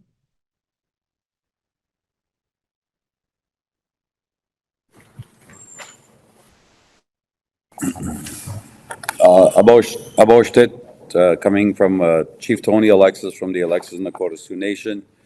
I'm here with my council. We're participating in this virtual meeting. I want to acknowledge the elders who rendered the prayer, as well as National Chief and the ones who presented. We just have a short statement. Most of it is similar to what has already been said. But on behalf of my community, we want to say that to all the chiefs that are here, that this Bill 5 is more than just another piece of legislation. It's a direct threat to our treaty relationship. It hands over the power to federal ministers to push through major projects without our consent, without full consultation, and without us at the table. This is not how a treaty works. Our nations didn't sign treaty to be notified after decisions are made. We signed for our partnership a shared path, not a checkbox. This bill turns us from a treaty partners into bystanders, or worse, obstacles to remove, and that's unacceptable. We are not stakeholders, we are sovereign nations. If we allow this to pass quietly, it sends the message that Canada can override treaty when it's inconvenient. That's not something we can accept, not now, not ever.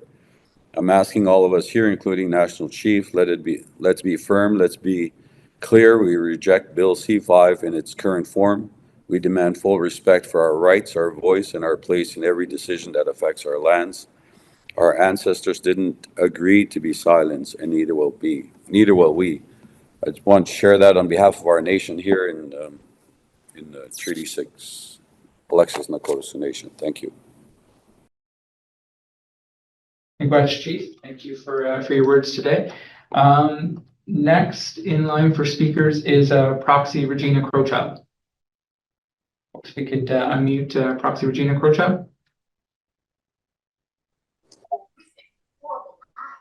Hello. Oh, good afternoon.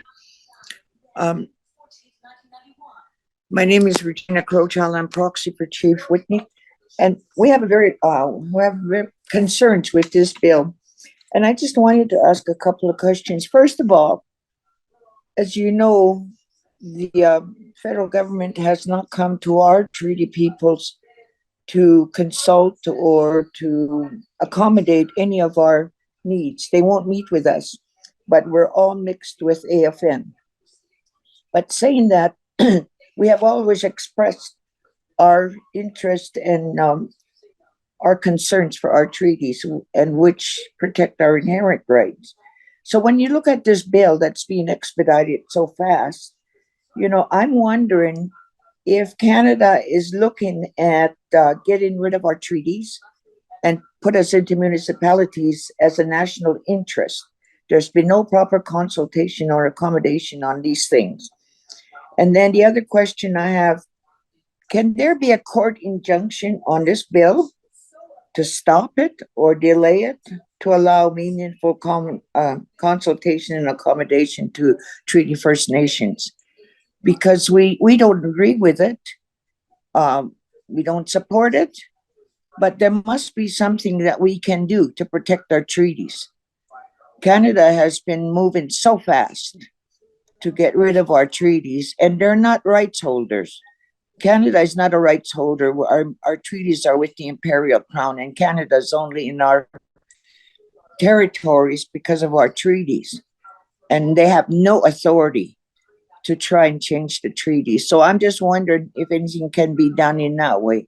And I think if the chiefs all have concerns with it, then we should look for a solution to stop it at this point, or at least to put in an injunction to delay it so we can have meaningful consultation. Thank you.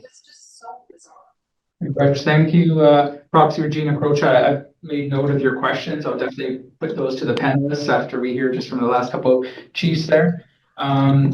Chief Manuel, you're next on the list. You unmute Chief Manuel.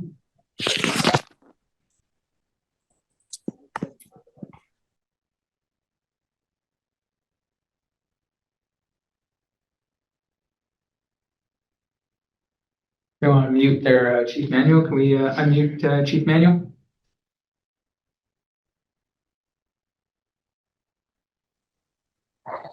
Why so yeah. Good morning, everybody, or good day to everybody. Just on the road here, and I'm not sure if what my signal's like, but I just wanted to thank first Regional Chief Mitchell and Elder Leonard Weasel Traveler for opening us up in a good way. And I wanted to state and also thank all the presenters for their information. It is in this day and age that we're living in, we see constant change and turmoil and constant distraction over issues that are core to our territories and our people. I'm from the Upper Nicola Band. We're a part of the Syilx Okanagan Nation in the interior of British Columbia. We sit in my community at pretty much in the center of transportation corridors for electricity, oil and gas, and just trucking, major transportation. 3 phases of the Coquihalla Highway converge near us in the city of Merritt. So we have seen over the last several decades the impacts of these type of activities. And we're also have been experiencing the impacts of climate change that come as a result of the disrespect for our mother, our lands, and what that means in terms of struggle for our people to survive. We see depletion of our resources. Forestry sector has depleted a lot of the timber. We see depletion of our salmon resources and other important fish resources that we use, trout, kokanee, what we call spoke leeks or burbot. We see ungulate populations declining across the area, introduction of all these things. And then we have to find ways to work within our community to address the impacts of these major projects. Columbia River dams, the BC Hydro dammed up in the northern parts of our territory, the Columbia River, and we're still dealing with the impacts of that. So we have to find a way, and this is the work that we've been doing in our community, is to stand up our own laws. So I just wanted to say that, from our perspective, we reject the colonial structures of government, and we reject the so-called neoliberalist approaches to economics that are being deployed against us.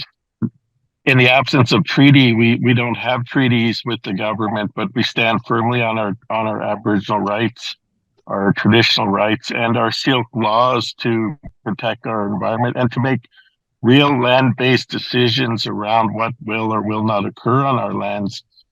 So we stand up with all those nations across the country who reject these impositions of laws from the Canadian state without proper consultation. And, 3 minutes is not enough to get into it, but I just really wanted to say that, there are opportunities inside of this turmoil that we're experiencing right now to find ways to stand up our laws and to make decisions that will enable our people to benefit from the lands that we inherited from our ancestors. And that takes a lot of effort and a lot of time. And, when we come together in meetings like this, it does get frustrating that we always don't have the time.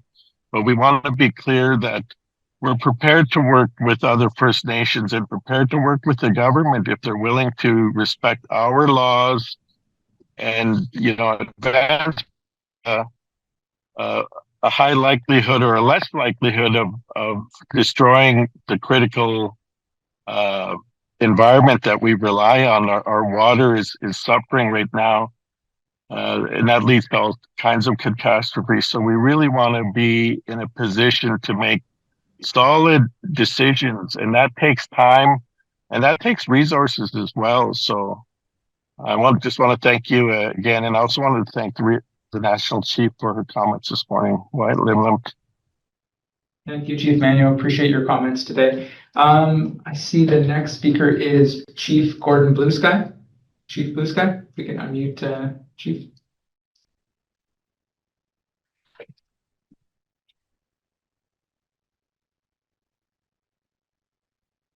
Hello.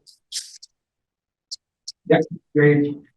Thank you. I was just getting situated here. I have, I guess, a number of items to put on the table in regards to where we are in our discussions. Sorry, I'm in an echoey spot here. Hello? Okay. All right, here we go.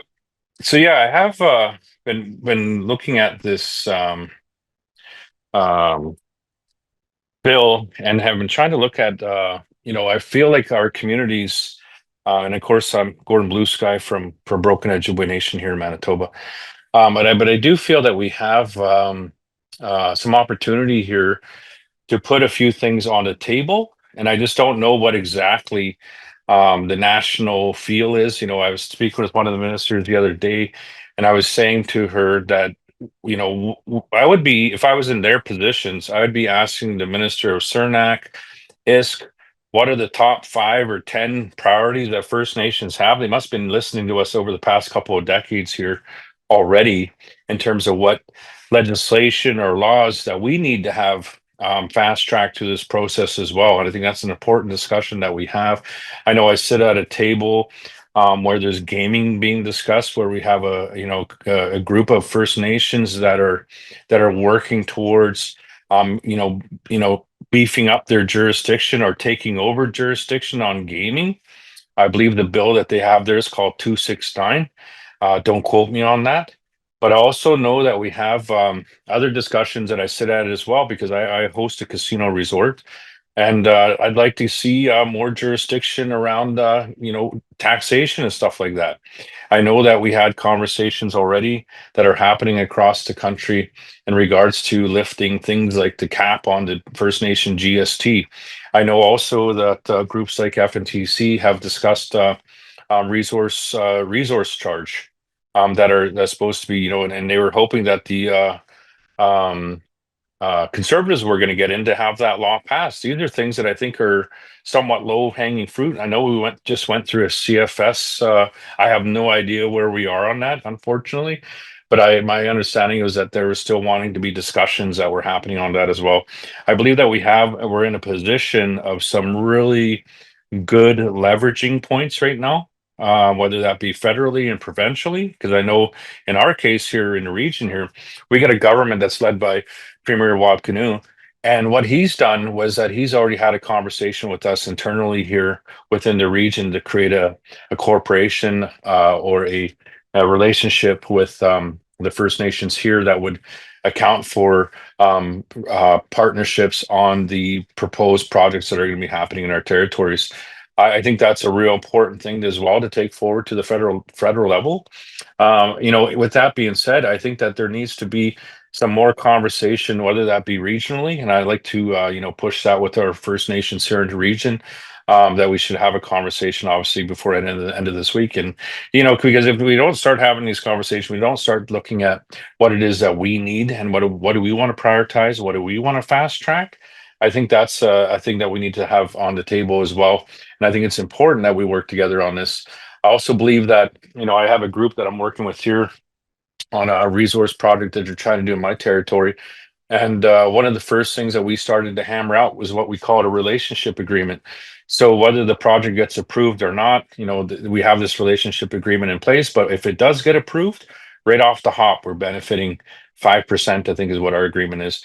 I think we need to have a relationship agreement with Canada that if they're going to approve any projects in our territories immediately, this doesn't include local, local, there's primary and secondary interest when it comes to talking like this, but you need to have a relationship agreement in place that would then say, okay, Canada, across the country here, 600 odd First Nations of us, we should be seeing a financial benefit right off the hop from day one. Because I believe if you look at Canada as a whole, our First Nations have already invested enough in terms of our territory, our livelihoods, our cultural, our language, all these things have already been invested. We shouldn't need loan guarantees.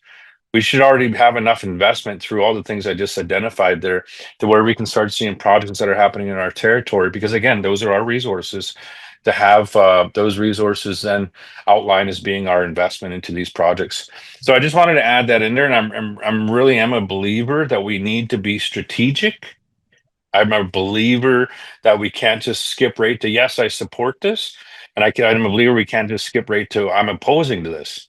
I think we need to find some middle ground here and start identifying some of the things that we feel that are important for First Nations. Maybe we look at, since this is a national call here, maybe we look at something that's of a national interest. Like I wake up with the reality of 39% of my members are 6'2" people.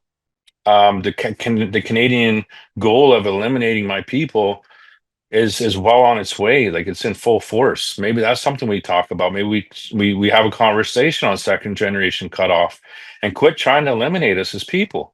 If you want to start getting into stuff like this, then you need to start talking to us. Anyways, I just wanted to say that I think that we're in a strong position that we could leverage to take some of our important issues forward. And I think we just need to be strategic. Miigwech. Thank you, Miigwech Chief, for your words there. So I want to turn to the panelists now because I know there were a number of questions and comments. And so I think one that certainly stood out was questions around, what are potential next steps around initiating some sort of court action. So I understand Drew Lafon is ready to provide some initial thoughts on that question. You can unmute Drew, please. Thank you. Can you hear me? Yeah. I think the question earlier come from Proxy Regina Crochell from Tsuut'ina Nation in Alberta. I don't want to butcher this one, proxy. I wanted to make sure that I got this one out to you as soon as possible, but I appreciate your question. It's subject to this, what an appropriate legal challenge would be, I think, is the subject of what would be a very interesting legal opinion to get back to the Assembly of First Nations. But I would preface any further of my comments with it is very difficult, exceedingly difficult, to challenge legislation, whether it's federal or provincial legislation, without some contextual or factual background or a specific factual scenario. The courts are very hesitant to strike down legislation on the basis of a hypothetical or a potential infringement of an Aboriginal or a treaty right, which makes it difficult in this circumstance because, I mean, it's not impossible, but it's exceedingly difficult. The legal option in this case is essentially to wait for, the only remaining option in this case is essentially to wait for an authorization or an action taken pursuant to this legislation and challenge it specifically with reference to that project or that scenario. And again, that's not, it's tough because that doesn't solve an immediate pressing concern that a lot of people here have, which is this legislation creates arguably a framework for disengaging with Indigenous peoples or undermining or fast tracking the consultation process. Again, the entire duty to consult doctrine is in place because of this scenario that eventually unfolds when a project does receive project approval, and it is too late practically to protect potentially or an infringement of Aboriginal or treaty rights. That's why we have a duty to consult, is to proactively get ahead of these things. But by doing this, by setting up a legislative regime whereby approval is deemed to have been obtained before consultation is complete, it just strikes me as the federal government attempting to do through the back door what it cannot do through the front door. But again, the legal remedies in this case are something that need to be explored surgically and very strategically, like the Chief of Broken Head had just mentioned. Thank you. Appreciate that, Drew. I do see that there's a couple more hands up from Chief, so I do want to get them an opportunity as well. So maybe I'll try Chief Powder again. I don't know if you could unmute Chief Powder and hear from Chief Powder here. Good morning. Can you hear me? Excellent. Yeah, we got it. Excellent. Thank you so much. Chief Powder here from Fort McKay First Nation, which is located northeastern Alberta, about 50 kilometers north of Fort McMurray in the heart of the oil sands. And the reason why I wanted to present something here is just to give a context of understanding of where we're at with respect to development and that. And so we are a signatory, of course, to Treaty 8 of Alberta, and that we are in the heart of the oil sands. But we want to approach Bill C-5 with economic reconciliation as our primary goal. And we've actually taken the opportunity to capitalize on oil sands development within our region, and that's where we're at with Fort McKay First Nation. So, which leads me to say that Fort McKay First Nation approaches Bill C-5 with economic reconciliation as our primary goal, and that we are a sovereign nation with a direct nation-to-nationship relationship with the Crown, and that we expect to continue a direct relationship with the federal government on all future developments regarding this piece of legislation, therefore Bill C-5, and other key issues that may arise from time to time, and have made it clear that we have made it clear to the federal government, but we submitted our letters to Prime Minister Carney and that. And just to highlight for the chiefs that I'm also a proponent on Corridor 686, which is the corridor between Fort McMurray to BC, and also the corridor from Fort McMurray to Saskatchewan and all that. And so when I say the corridor, that we are actually, we want some development within our area. We want that economic opportunities within our region and all that. One of the experiences in regulatory process from a national interest on the projects is that our nation has actively participated in the review of dozens of oil sands related projects, including mines, in situ projects, pipelines, quarries, transmission lines, and incidental development. and that we've actually been engaged for years and decades within this whole process within our region. But one of the things that I've always seen, and it's a very priority and foremost for all of us is here, is that Indigenous engagement should be a priority. And within saying that framework and all that, we need to have engagement on the direct and impact and indirect impacts of development on our traditional territory. All the original oil sand mines have required federal assessment of public interest considerations. And in saying that, I just want to highlight some of our experience and our knowledge. We successfully protected Moose Lake reserves from encroaching oil sands development by triggering the honor of the Crown. In addition, also that as a result, Fort McKay First Nation and Alberta are collaborating on the Moose Lake Access Management Plan. And Moose Lake, for some of you don't know, it's 65 kilometers northwest of the community of Fort McKay. And this is a way to manage the oil sands development near Fort McKay reserves in the most responsible manner.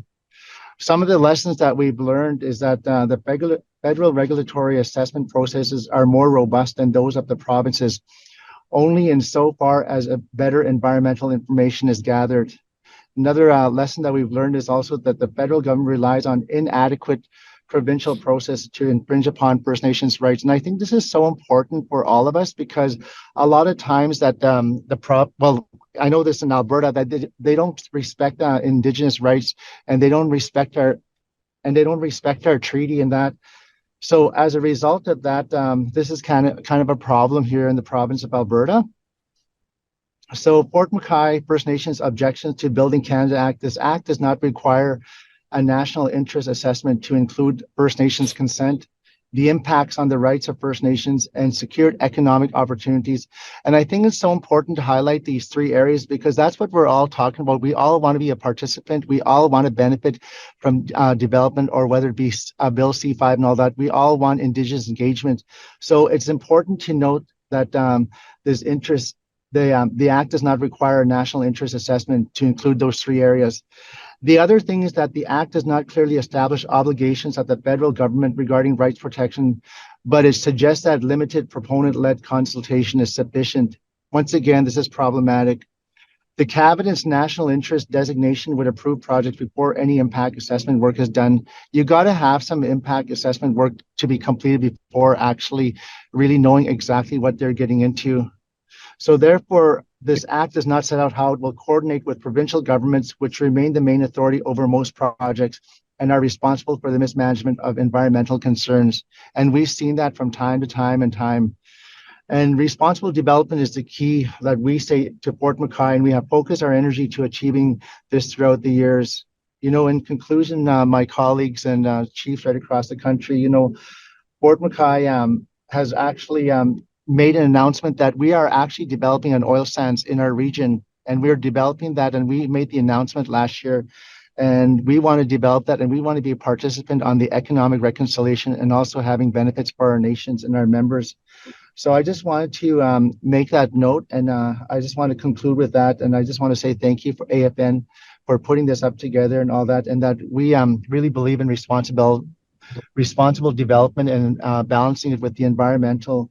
So I close that off, and National Chief Cindy Woodhouse, please provide my regards to Prime Minister Carney, and it was a pleasure to see him at the Edmonton Oilers game, and I will leave it at that. Thank you so kindly.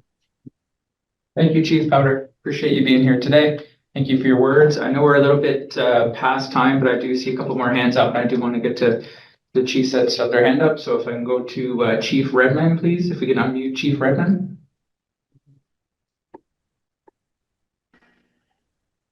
Hello? Yeah, we can hear you, Chief. Oh, hi. Good morning, good afternoon. Yes, I want to acknowledge the elder for the prayer this morning. It's interesting we're having this discussion here today because Standing Buffalo, we are Dakota Nation. We're a non-treaty band in Saskatchewan, and you know, we've been at this for over 20 some years now, since the duty to consult came out to get the rights of our people recognized. Just recently in the last few years, we've been able to do that. Now where we're at, we've been going through a litigation with the federal government and Department of Justice, and we are involved in litigation right now. And it's funny because everything we're talking about is part of our legal strategy right now. We operationalized our consultation framework, which is exactly what we're talking about, legislation of our own from a First Nation perspective, to ensure that we have the protection and consultation and part of the process, permitting process. We are the only band in Saskatchewan that's part of PETA organization, which includes Alexander, Fort McKay, and some in Kihiwan, I believe, in Alberta, who have the mandate from the AFN from the last assembly to go ahead and go forward. So with that mandate, also we operationalize our consultation framework. A few weeks back, I gave a speech to the industry and the government officials of Saskatchewan, and we put them on notice that any permits that they will be issuing will be challenged. And we're coming from a position that our allyship with the British Crown is a military allies allyship, and also we're to go forward on respecting each nation. Imperial parity is what they reference it as, which was there prior 1763, prior to the Canadian Constitution, so that we're not part of their executive federalism. We're looking at cooperative federalism, recognizing the nation's equal laws, and that's where we're coming from. We're challenging that right now. We've been corresponding with the Department of Justice. They indicated where we're at, where they got to provide their statement of defense, and they've also stated that well, if we wanted to, we were going to do a motion to strike, but we want to discuss some areas. I said, well, if you wanted to go ahead, like I said, we're pretty confident in our litigation, in our strategy. We've been at this over 20 years now, so we've been gearing up for this time frame.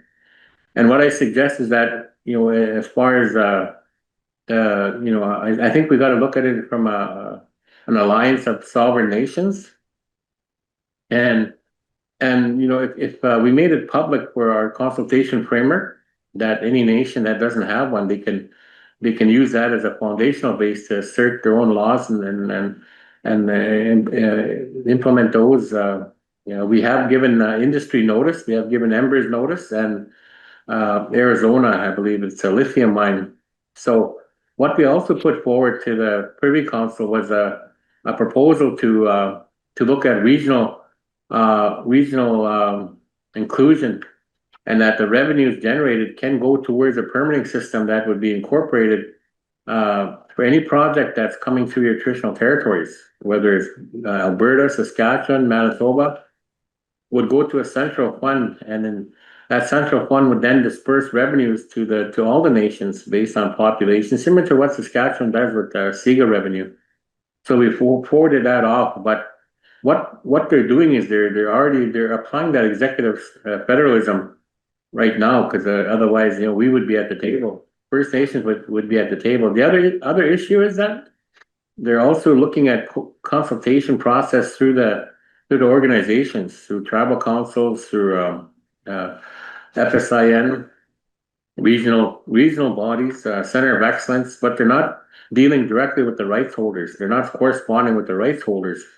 So that, to me, tells me that they're trying to water down and get away from dealing with the rights holders, and that shouldn't be. You got to come to the rights holders, and that's kind of where we're positioning ourselves. So if you want to talk about a litigation, we are engaging in one right now with the federal government, and we've given the province notice, and they're corresponding with the Department of Justice on I guess where to go with this, because what's happening now is that the provinces are now their constitutional authority now is being questioned. They're questioning it themselves because they don't know what's going to come, how this is going to come out. And I think as First Nations people, we need to start exercising and operationalizing our sovereignty. and through mechanisms like our consultation framework. And we are engaging in a litigation right now. We have been engaging in litigation over 20 years now, and we're at the point where we're at the federal courts now. So we're chomping at the bit to move fast track our litigation because, in essence, you threaten their money, you will get their attention, and that's what we're doing. But we're doing it from an approach that, as allies of the British Crown, the war of 1763. Prior to that, we were allies with the British Crown, and in that engagement, we were given a medal, 1763 King George III medal, and on the back of that medal is a lion. And talking to a historian who is from Britain or Great Britain or London area, he said that in that exchange, he said when they came for the allyship, only certain nations were given that medal with the lion, because the lion represents their folklore, similar to the unicorn, that they believe that they get power from that, their strength from that. And when that lion on that medal, that's what that represents. So it's not a parody. They came after with the parody model with the handshake and those medals, but prior to that was the imperial parody, where the nations would be recognized and your laws would be recognized, and then they wouldn't be you wouldn't be subordinates of their laws. The title, the critical thing is the title, Aboriginal title, is affirmed in that. So we have a court decision from the Supreme Court reaffirming our allyship with the British Crown, and we're using that, and those are some of the things that I'm saying is that we are in an ideal position right now, but again, I encourage all the nations to come together as an alliance of sovereign nations, and break down that get away from that treaty and untreaty, because we as sovereign nations, that's what gives us the right to sign treaties, and we had those amongst ourselves long for thousands of years. But anyway, I'll stop there, and I'm just letting you know that where we're at. We're advancing, and we're in litigation right now, and we're moving forward. We give the province notice, and I think there's a lot of good things coming here, and we were outside ahead of the gate on Canada and Department of Justice on this, so they are concerned about it. So I'll just leave it at that. Thank you. Thank you, Chief. Really appreciate your words. Really helpful for sure. I note that we just have two more chiefs to speak, so I'll go to them. And just a reminder, we do have an afternoon session as well, and there'll be more time for Q's and A's as well. So just a heads up on that. So I'll go next to Chief Wabas. You can unmute the chief.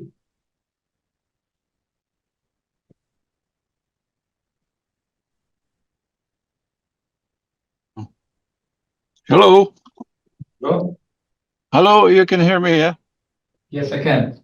Okay. This is Chief Archie Wabas.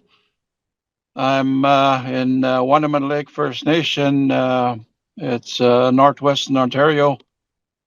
I just wanted to make a couple of suggestions before I do. I just want to recognize the elders' prayers before we've proceeded in a good way. That's a good thing. I always enjoy listening to the prayers presented.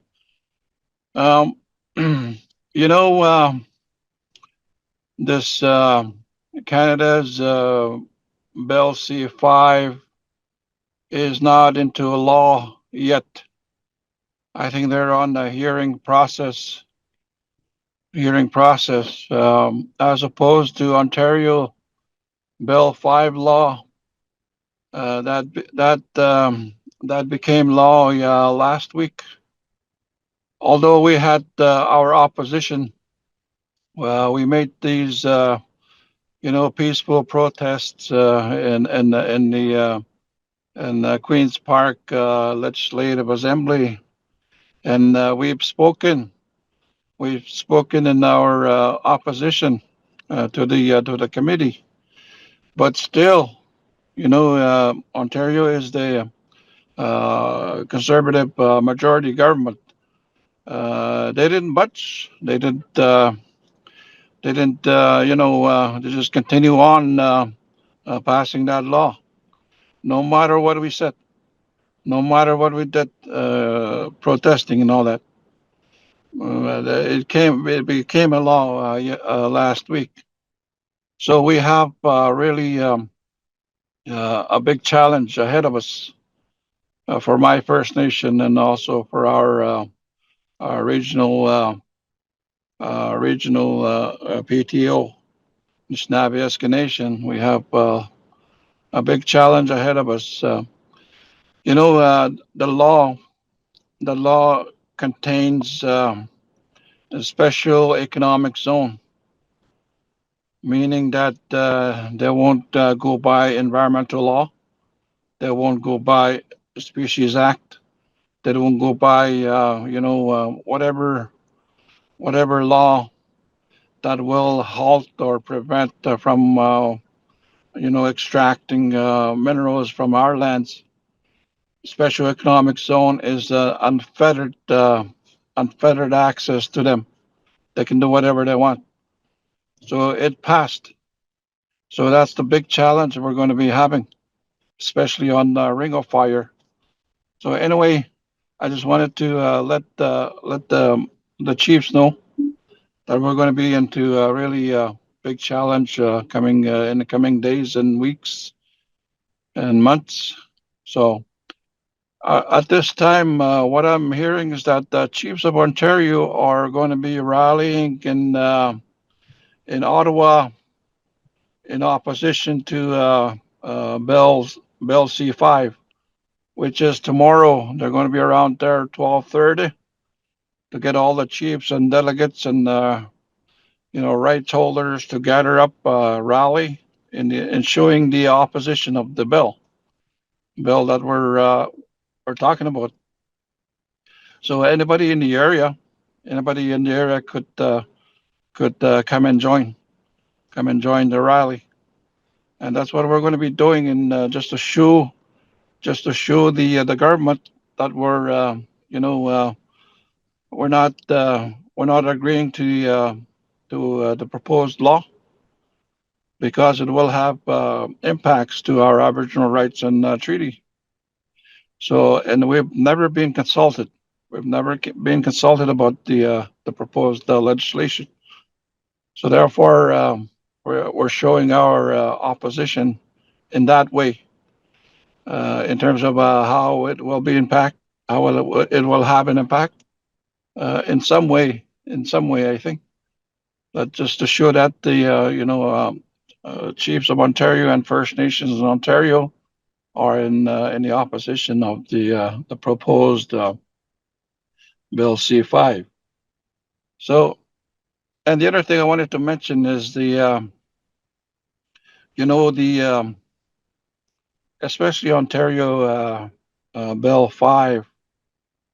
I've did some research on the why is government of Ontario speeding up the legislative law, and why is Canada speeding up the making the law in terms of fast tracking major projects that are of a national interest, and also Ontario.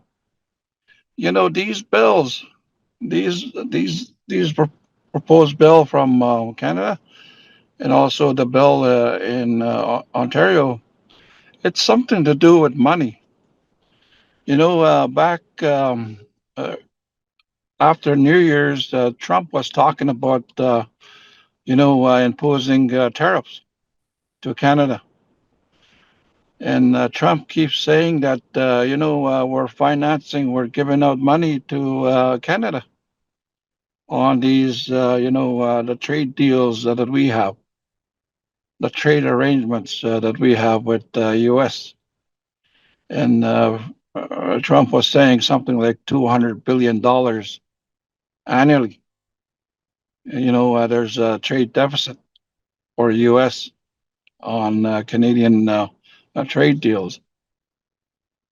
So if there is an impact on the Trump's tariffs, it's going to show that in Canada, and that's what I think it's happening. There was a video that I was watching when Prime Minister Carney was saying, they're going to need to look at other international markets to kind of generate Canada revenue, because they're going to be losing a lot of revenue from the trade with the U.S. because of the tariff, and they're looking at other international countries that they would get into that market. One of them is the critical minerals. Critical minerals is number one priority. They generate revenues for Canada and Ontario. So, it's all about money, and this what I call it is the sovereignty. The sovereignty of Canada is being eroded dictated by international, especially U.S. What I'm thinking is we can do these protests, we can do these blockades. They're going to just continue making that law, bring it to fruition, no matter what we do. But Chief Labas. I think what I'm recommending is that maybe we should have a meeting with the Prime Minister. It could be done through AFN. Yeah, thank you. Very good. Thank you, Chief Labas. We'll note that for sure for next steps. Appreciate you sharing that. Just wanted to go to, I know we're well past time, but I just want to go to Chief Coos as our last speaker. And I just want to address one Q&A that we had in the chat, and then we'll have instructions for the afternoon session. Chief Coos. Thank you. I just want to say thank you for the opening prayer and the opening remarks this morning. I'm from Sagamay Anishinaabe in Treaty 4, Saskatchewan, and I want to make a few. I'll try to be brief in my comments, but first of all, I just have to say that the time frame here has not allowed us to acquire an adequate legal opinion on the bill. We're at this point, we're only reacting, I think, and this is a first step, but certainly it's not enough time for us to adequately speak among ourselves and to respond in a united way. This bill, in my opinion, it fractures our relationship with Canada by creating a designated minister, and that creates another level of authority over our lands and our Aboriginal and treaty rights. It seems to me that the bill is a mechanism to suspend our Section 35 rights and brings us back, pre-1982. And we're focusing on major projects when we also should be focusing on the implications of this bill, which allows Canada to supersede any and all Aboriginal and treaty rights. We want to know, we have this big concern in Saskatchewan due to specific claims. This, how we want to know how the acceleration of resource development in our territories is going to affect our specific claims and the implementation of our specific claims. It's difficult enough to acquire land with minerals attached due to all of the land having potash disposition. So that's a major concern that this may further hinder our ability to take up land under our settlement agreements. I just want to ask that national chief ask the question, what does respecting treaty and inherent rights means when Prime Minister Carney states that they will be respecting our Aboriginal and treaty rights. He does not specify how he can assure the First Nations people that our rights will indeed be respected. So I see I'm out of time. I'll leave it at that. Miigwech. Thanks, Chief. We'll note that question for sure, and appreciate you sharing your thoughts as well. So yeah, again, we're past time. We're about to close, but we wanted to address one of the Q's and A's because I think it's really important that again there is that Q&A function at the bottom of your screen. And so I'll read off the question, then I'm going to turn to Graham Reed from the AFN to provide an answer. So the question was, how did AFN find this updated information on Bill C5? Currently, the Parliamentary Government Canada website shows Bill C5 as of not yet being at the second reading stage. If that isn't the case, how do First Nation communities keep track of where the bill actually is in the legislative process, what is happening behind the scenes, and when consultation, written and oral submissions are planned to occur? So if we turn to Graham Reed to provide a quick answer to that. Graham? Yeah, miigwech, Andrew, and miigwech to all the really thoughtful questions and comments. Just briefly, it is very challenging to keep track of what is taking place currently, largely because it is captured within complex motions in both the House of Commons and the Senate. And so for us as well, it's been challenging to navigate that. The most up-to-date information that we did have is contained within the PowerPoint that I had delivered. And based on this discussion, based on what just took place and the vote that just took place earlier this morning, we'll work to finalize and prepare materials in order to support First Nations to participate in the best way that they can, recognizing the really challenging situation that this has presented. All right, miigwech. Thanks, Graham. Really appreciate everyone's participation in this discussion today. I think it's been really helpful. Just a reminder that this is just part one of the meeting today. We do have a part two that's beginning at 3 o'clock today. It's going to be a political and leadership considerations of Bill C5 and the Building Canada Act, where the guest speakers will be BC Regional Chief Terry Teegee, the Honorable Jody Wilson-Raybould, and former National Chief Ovid Mercredi. And so I've been assured that you can just access the meeting still from the same link that you have now, or I think you can just actually stay on the call as well. And so, yeah, just noting it's starting at 3 o'clock. So we'll convene again then and get into some of the discussion with some of the political leadership.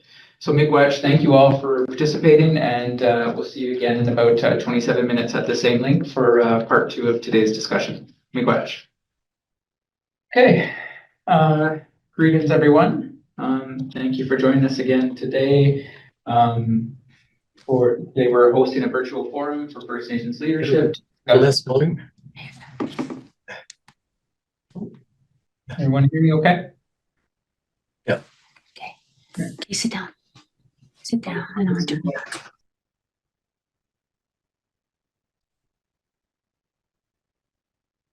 You going now? Okay. Virtual forum for First Nations leadership to discuss the urgent issue of Bill C5 and the Building Canada Act. You're ready to go whenever they call. Okay, need someone on mute here.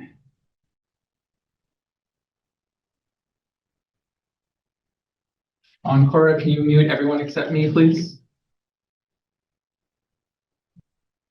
Perfect. Okay.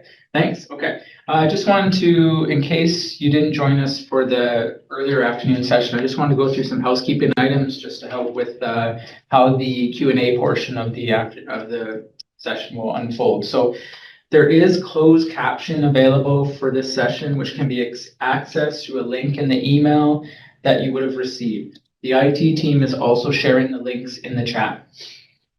The AFN has prepared several technical documents that were shared in advance of this session.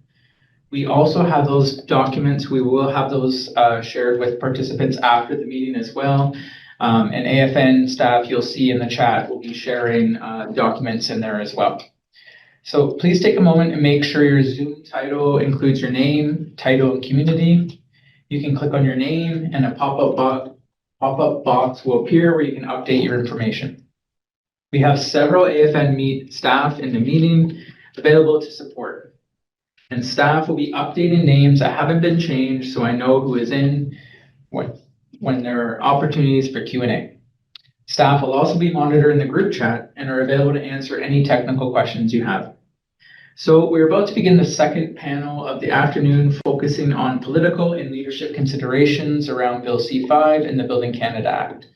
We have both current and former leadership to share their thoughts and perspectives on how to respond to Bill C-5. Following the panel presentations, we will open the session for discussion, statements, and questions from registered First Nations leadership. You can participate in two ways. Number one, you can raise your hand to be brought on screen. I will be making a list of speakers. Each speaker will be given up to 3 minutes, and I do appreciate folks to try to stick to the 3 minutes because we do want to give everybody opportunity to be heard. So you'll have 3 minutes to speak or pose a question to the panel.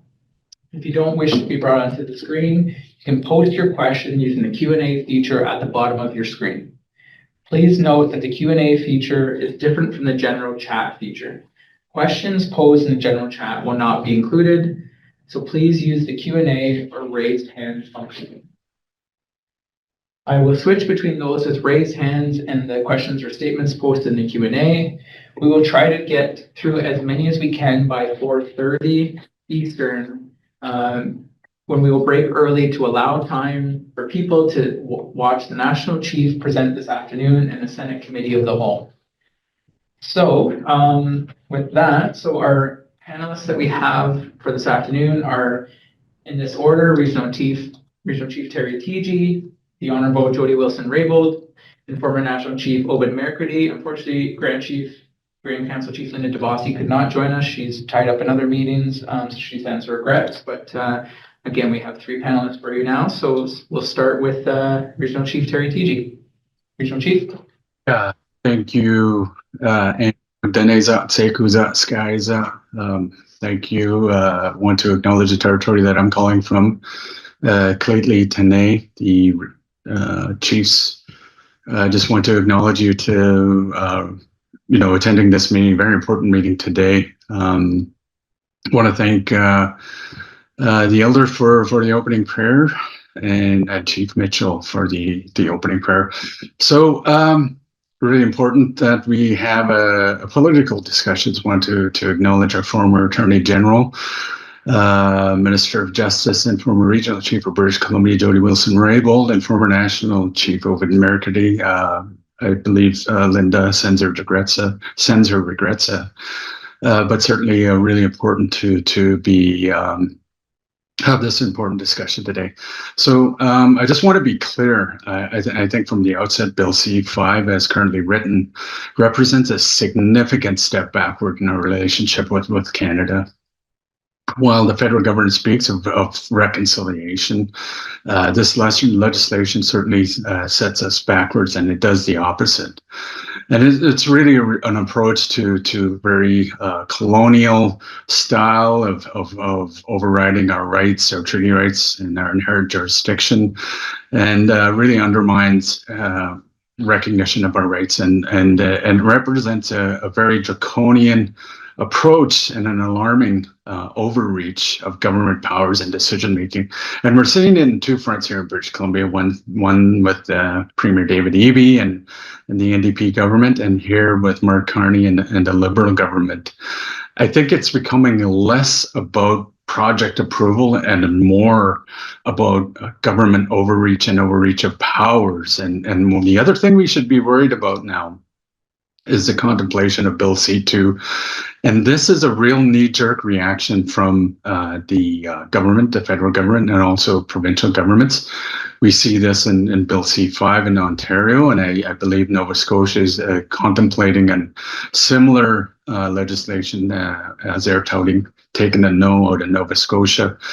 So really important that this is happening across this country. And as we've seen this Trump administration coming into power, there's a real knee-jerk reaction and very concerning that this is an overreach of power to the leadership, provincial leadership, and perhaps even more worrying the Prime Minister.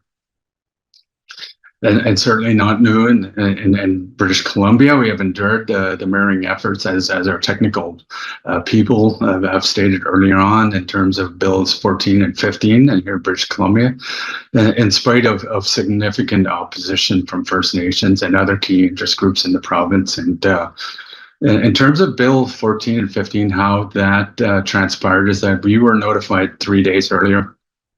The one thing I should be make mention of too is that I'm a part of a group called a task group called TEST. It's Trade Economic Security Task Group with the province of British Columbia, and this is regional in nature and other provincial organizations that have gathered together to figure out, develop a strategy in reaction to Trump's tariffs. Myself, Grant Chief Stuart Phillip from the Union of BC Indian Chiefs, and from the First Nations Summit, Robert Phillips. So when this began in February, much of the discussion was surrounded about really what we should be doing, and the meetings have really. We had more meetings as a result of the election in March 21st, and now. And earlier on this year, and the Premier also wanted to look at diversifying the province of BC's economy, and more recently had a trade mission to Asia. I was invited, but during this time, the province of BC decided to pass Bills 14 and 15, and I couldn't attend a trade mission with the Premier, considering that perhaps some of what he's promoting is some of the projects that we're very concerned about. During our time on this test group, the province of BC identified 18 projects, much of which were energy projects, and some of which were already in existence. One of those projects, which was very concerning, is the Mount Poly project, which was an expansion of the project. If you remember, 10 years ago, Mount Poly's dam tailings pond breached, releasing 25 billion liters of tailings into the Quesnel and Fraser River. Chief Rhonda Phillips, I believe, who's in the meeting today, filed a judicial review against the decision of the expansion. The expansion also would increase the height of the tailings ponds up to 3 to 4 meters. So very concerning. So this is the whole issue, is that here in BC is that there needs to be a full review of projects, and perhaps even looking for that it's important to have full discussion over these projects, and other projects that were being contemplated is one that's very controversial, perhaps, or very difficult to get consent is pipeline projects and energy projects. So I think it's really important to have full discussions, especially those First Nations that haven't had an ability to review the projects. And I think more so about not only review of those projects, where here in British Columbia, we do have important discussions over environmental assessment. And we had amendments here in 2018 so First Nations can have their own review of projects. So very important. And I think, certainly there are many projects that will perhaps be supported by First Nations, and we know there's a bunch, and that's great. And hopefully, those projects get full review and perhaps the benefits for First Nations. But I think, like our technical staff said, equity doesn't equal consent. So, even though your full involvement and perhaps, full equity and perhaps even majority share will get you perhaps closer to consent.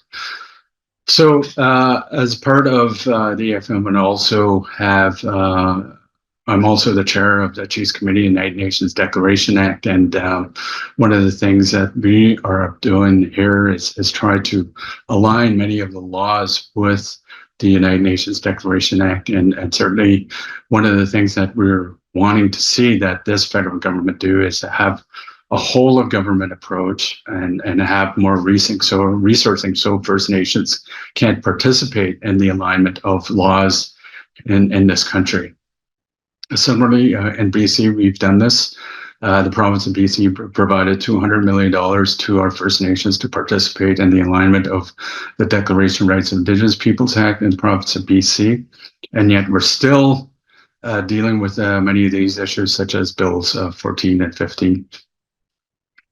So certainly the consultation process used by Canada to date have fallen well short of meeting any standard of the United Nations Declaration, including free, prior, and informed consent.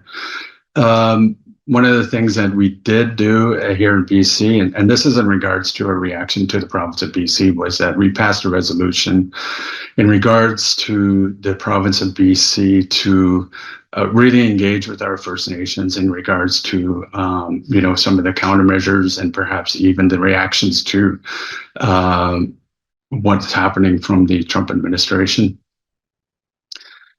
Certainly, the consultation process has been fundamentally flawed and contradicts Canada's own commitments. There's been limited notice from the Privy Council to all our First Nations across this country.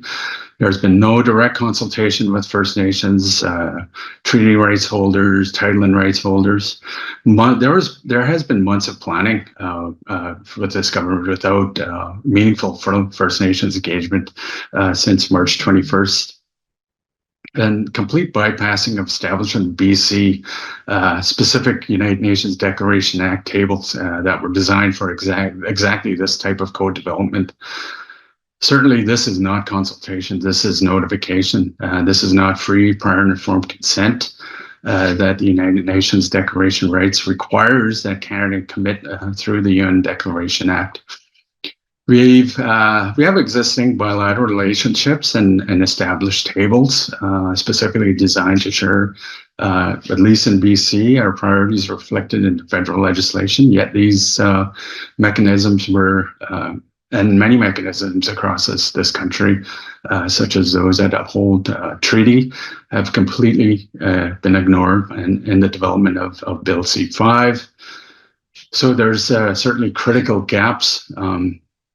And I think that you could say this for the province of BC, Ontario, and elsewhere, that there are sweeping powers without any safeguards or accountability. The Governor and Council has been granted extraordinary powers to bypass environmental assessments, override existing permitting processes, determine what is national interest with virtual no constraints, and issue authorized documents with minimal First Nations input. One of the things also too is that there has been inadequate legal protections. There's no non-derogation clause protecting Section 35 rights. Weak consultation in terms of provisions only when rights may be affected. No reference to the UN Declaration Act, despite Canada's commitments under Action Plan, and these are Action Plan measures, APM measures. There's well over 180 Action Plan measures 32, 66, and 68. There's no resolution mechanisms. There's a fundamental contradiction with Section 8.3 of the Interpretation Act, which requires all federal legislation to uphold Aboriginal and treaty rights. Certainly, all this undermines established frameworks. The federal government has existing commitments through the United Nations Declaration Action Plan that directly address how to engage in First Nations peoples on natural resource projects. Action Plan measures 32, 66, and 68 specifically require free, prior, and informed consent prior to project approval, coordinated whole of government approaches to First Nations participation, co-development consultation arrangements with First Nations partners. Bill C-5 ignores all these commitments. It places projects in a national interest category before engaging affected First Nations. So it's prejudicial. It's effectively foreclosing meaningful participation. It's saying that this project is already in the national interest. And maybe I'll just segue here is that, First Nations, let's say if you do agree with a project and you're negotiating with the company and or with the government, perhaps this will undermine your negotiation powers. If this is predetermined, what leverage do you have? And this isn't, even if this isn't a favorable process or favorable project. So certainly what's at stake, this isn't just about process, it's about our future, it's about override of government powers, certainly our jurisdiction over our traditional territories and how we govern ourselves, our ability to protect certainly sensitive cultural and ecological sites, also species at risk is very important. Our economic development opportunities, and I said this potentially could undermine your own perhaps negotiation powers with a project that is favorable. Our children's inheritance of healthy territories, lands, and waters. I mean, some of these projects, let's be clear, are going to be lasting perhaps decades, if not hundreds of years. The implications of mines, the implications of many of these things, pipelines, they're going to be here for literally decades. And yet we're reacting to a Trump administration that has 3.5 years left.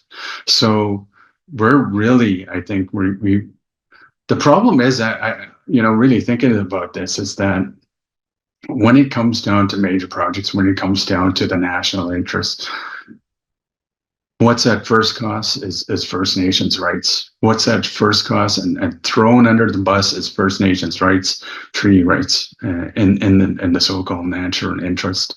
So really, I think it's very important to have a strong stance on this. So based on all this, I think, what can we do?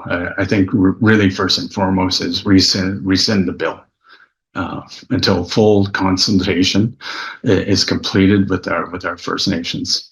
I think direct engagement with all affected First Nations needs to occur, and compliance with the United Nations Declaration Act and UN Declaration.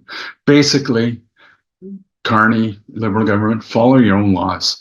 Follow your own laws. You committed to this, follow your own laws. So if the bill proceeds, certainly we need a mandatory non-derogation clause protecting Section 35 rights. We need binding consultation requirements for Indigenous governing bodies, the IGBs, before any national interest determination. An Indigenous Advisory Council for the major projects outfits with direct decision-making input. We need integration of First Nations legal orders and impact assessment process as prerequisites to project authorization.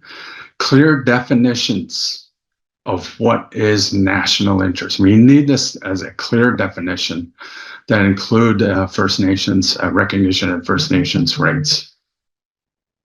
We need dispute resolution mechanisms, and we need full compliance with the United Nations Declaration Act measures 32, 66, and 68.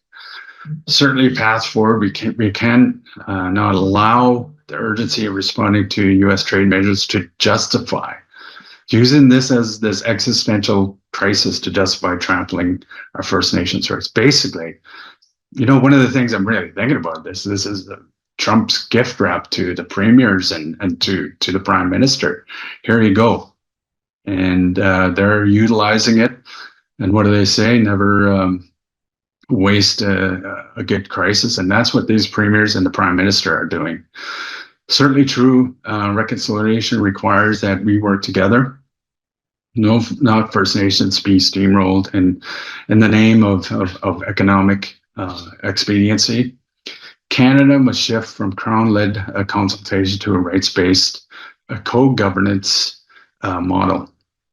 We want to be partners in Canada's economic success. We've been clear about that. But partnerships mean having a voice in terms of decision that affect our respective territories, not being consulted after decisions are made. Call to action: engage, talk to your MPs, your members of parliament, directly to these concerns. Certainly demand a recall, or if necessary, amendments that respect our rights. Perhaps prepare for legal challenges if that is necessary, and certainly stand united in terms of protecting our rights, title, and interests. The federal government must remember that the national interest includes, and certainly has to and must include, the rights of Indigenous peoples as original stewards of these lands. And I think, in that sentiment, I believe the NDP are having something on Wednesday morning in Parliament, either a press conference or some movement. Here in BC, weirdly enough, we had some weird relationships. We engaged with the Union of BC Municipalities. We engaged with the BC Conservatives, who were really questioning the legitimacy of the Declaration of Rights of Indigenous Peoples Act here in BC. They were making mention of the First Nations Leadership Council to the province of BC, our concerns. There are many other organizations, such as,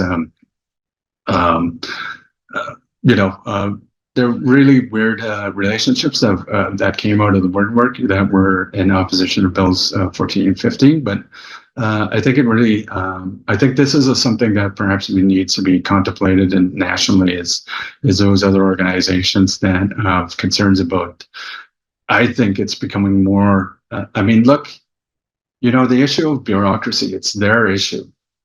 It's not our issue. It's not our rights. It's not our impeding rights or our ability to make decisions. Their own legal orders. It's their own regulatory, a process that is really stopping a lot of these projects.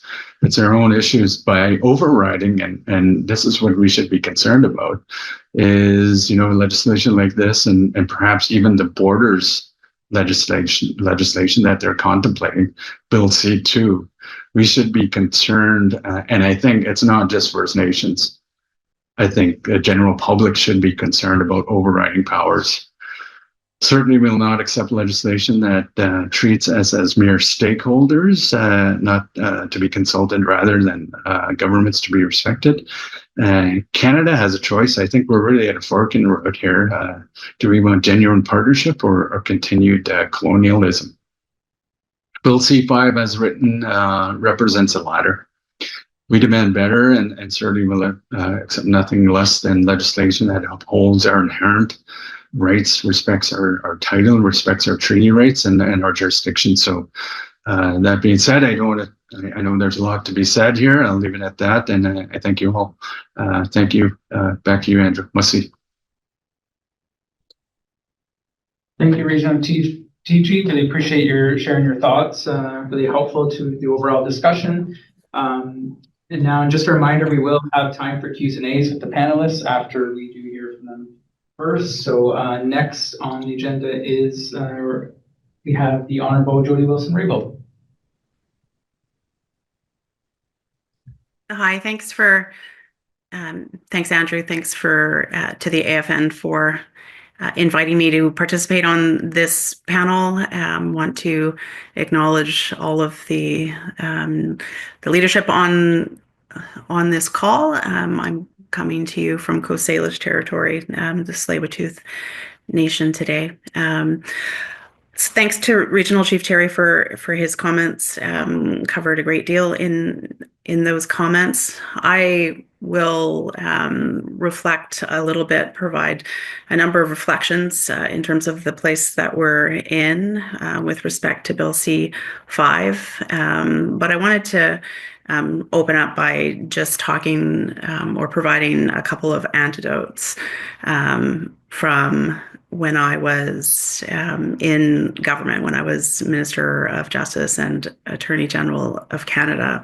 And we're back in the same place, and I have the same feelings. But and I talk about this a lot when I'm speaking in public, but I reflect on how when I was minister and sitting around after meetings, cabinet meetings, or meetings with the prime minister or the prime minister's office, and having conversations with close advisors and talking about or reflecting that in those meetings, feeling like either I was speaking a foreign language or everybody else in the government was, because when I spoke, no one seemed to understand me when I spoke about Indigenous rights and upholding Indigenous rights and fostering a new relationship. The other anecdote that I reflect on is the reality of being marginalized, even as the chief law officer of the country, as Minister of Justice. And I stated in a very public speech back in 2018, reflecting on my own experience serving as the first Indigenous person to be Canada's Minister of Justice, that I had unfortunately had it reinforced over and over again that when addressing Indigenous issues, no matter what table one sits around, or with what appearance of, or in what position, or with what appearance of title and influence, the experience of marginalization still carries with you. Now, why do I speak about these two experiences that I had over and over again while I was in government? Well, I think, first of all, it's important to point out, I believe that government still, to this day, does not largely get it. They do not understand Indigenous issues or how to work well with our people.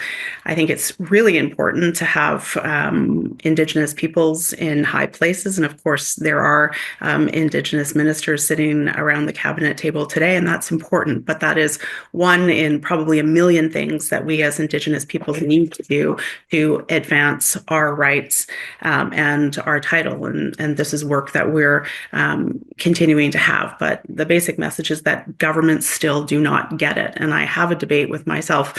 I did then and still to this day about, is it that governments simply do not understand or are ignorant of Indigenous peoples and our rights, or they simply do not care about our people and our rights? And I firmly believe that it is a combination of those things.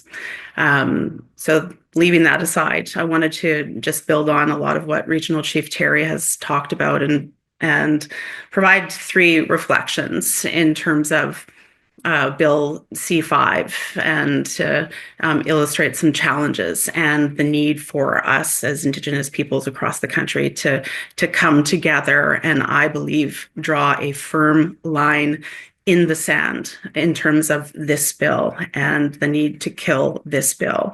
We've already heard from ministers of the Crown and the House Leader that there is no appetite to split the bill and proceed with part one, but both parts, including the Building Canada Act, is going to proceed, and it's going to proceed very quickly. And here, given that reality, we need to ensure that we do draw that line in the sand and come together, increasingly so as nations. So 3 reflections. First, and others have talked about this, Bill C5 is the exact opposite, 180 degrees away from what our people have been advocating for over generations, and what this government and any government should be doing, whether provincially or federally. And as Regional Chief Terry said, the government is not actually obeying its own law, the UNDA legislation. We are back to this place where we're doing this time. And again, we've seen this before. And many of us have reflected on how government is proceeding and asking Indigenous peoples to just trust them. There are some new faces around the cabinet table, but there are faces that have been there for quite some time. And we all know how this process, this trust us process is going to unfold. Moving from denial to recognition has always demanded that our treaties, title, and rights be upheld and hardwired into the laws, policies, and practices of Crown government. And this means ending the colonial practice of developing legislation without us and making sure that the legislation that is drafted upholds our rights. When I was in government, or the previous Prime Minister committed back in 2018, he promised to end this practice with developing a comprehensive approach to the recognition of Indigenous peoples' rights and their implementation. He didn't follow through, and now we're seeing here with this government under Prime Minister Carney that Section 5 of the UNDA legislation is not being followed. This is hugely problematic, and we know that governments have made the decision or have gotten opinions that Section 5 of UNDA can't be enforced, and they are obviously freely ignoring it.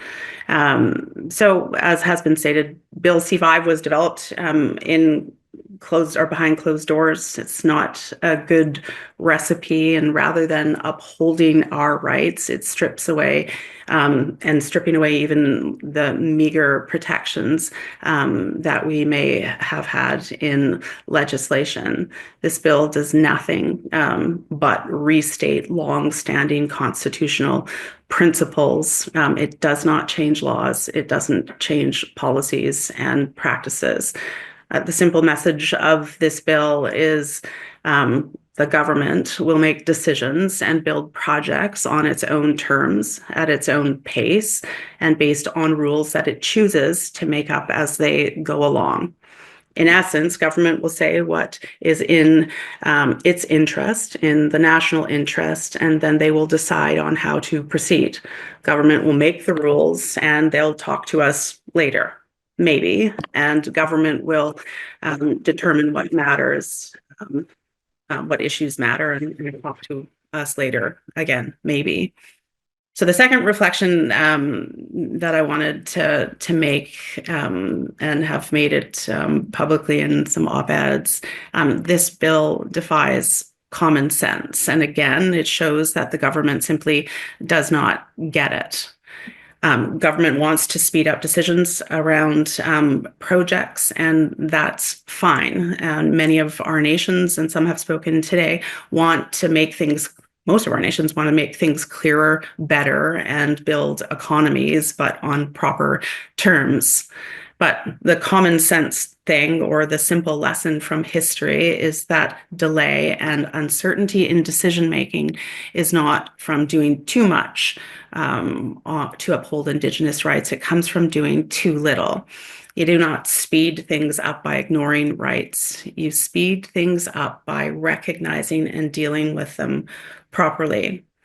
To say it another way, the path to more effective decision-making is by recognizing our government's laws and rights and building clear, established mechanisms between Crown and Indigenous governments for decision-making. It is through the real work of building relationships between Crown governments and re-emerging Indigenous governments that we will get faster decisions. Of course, I don't think that any of us on this call and across the country are fooled by the fancy rhetoric that we're hearing from a lot of the government ministers. It certainly is just performative. In BC and federally, we see and hear government leaders say that free, prior, and informed consent will be upheld. Yet this is not in the bill. And federally, there's a lot of talk that there will be an Indigenous Advisory Council. We've talked about it here on the call. Even this week mechanism is not in the bill. And we also see a lot of talk that Section 35 will be upheld. And to that, I ask how that has been going. How many hundreds of court cases do we still have to bring to even uphold the basic of consultation? And third and finally, while the Crown is behaving the same way it always has, one of the things that I take great heart in and pride is that we are not in the same position as Indigenous communities, as First Nations, as we have been. Every generation has brought us to the place that we're in today, and that place is a place of real power for our Indigenous nations, real power politically, socially, legally, and culturally, and yes, certainly economically. We need now to use this power that we have in a collective and coherent way and draw a red line on this bill. Now, government doesn't understand this, but they need to start understanding this, that they can't build a new economy without us. So we need to keep reminding them of that in the clearest and firmest way possible. We need to, as I've often described, the generation of my grandmothers or even my father's, we need to be relentless in the work that we're doing in terms of opposing this bill in this moment in time. Now, I will say a couple more things. And Regional Chief Terry reflected on the British Columbia experience. And, when I think about the British Columbia experience around Bills 14 and 15, I got involved in opposing what Premier David Eby was doing, which was, as described, a complete overreach. But I got involved never with the expectation that we were going to change the course that the government was on, but rather it was about expressing the power that our nations have, and in terms of BC and now drawing that line in the sand and extracting a cost on the Crown if they ever want to use these laws. This is the work that I believe that we as First Nations need to do now. This reality of Bill C-5 federally is the same reality that we just went through in British Columbia. And knowing the legislative process, as many or all of us do, this bill is going to be pushed through really quickly. That's why there is a committee of the whole at the Senate that the National Chief is going to. Everything is being aligned to push through this bill quickly, which means that there are going to be no serious amendments, if there are any amendments at all. And, I understand going through the exercise of trying to develop some potential amendments to this legislation, but I honestly don't think that that should be the focus of our discussions. We know that we are integral to this country in terms of building a new economy. And we need to be clear that this new economy is not going to be built on the backs of our people in our communities, and it's not going to be built on the lands that we have protected for generations to generations. It's about building true partnerships. And I take great heart in the fact that wherever I go and whomever I talk to in the BC context, that these debates and discussions have reached beyond political leadership, but down into communities where community members know what's happening with respect to government overreach and are speaking out and wanting to be involved. And I know that this is true in Ontario and increasingly true across the country. We as First Nations need to speak clearly and coherently with purpose, and we need to make our views heard, and our grassroots and community members and young people are going to help lead the way. So in closing, I think, as Regional Chief Terry talked about, in terms of next steps, we need to continue to develop tools to support all of our people in standing up, and we need to build collective action and send clear and consistent messages to the government and to many others about this bill, and draw the line in the sand that it is simply unacceptable to not recognize our rights, and to point out the fact that government is doing the same thing that they've done time and again. And with our real power, we can draw that line in the sand. So I'm going to leave my comments there, and certainly recognize my other panelists, and look forward to hearing from the leadership. Thank you.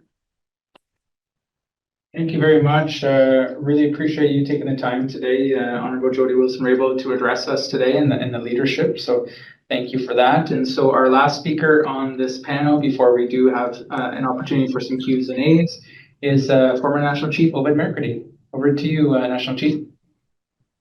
Okay. Good afternoon, everyone. Looks like we have a battle again. I wanted to thank the previous speakers for their presentations. And I learned a lot from the legal perspectives that was presented today. But what I want to talk about is Canada's suffering right now because of the tariffs. And I'm looking out the window here. I'm at the Assembly of First Nations office, and I'm seeing urban development here. And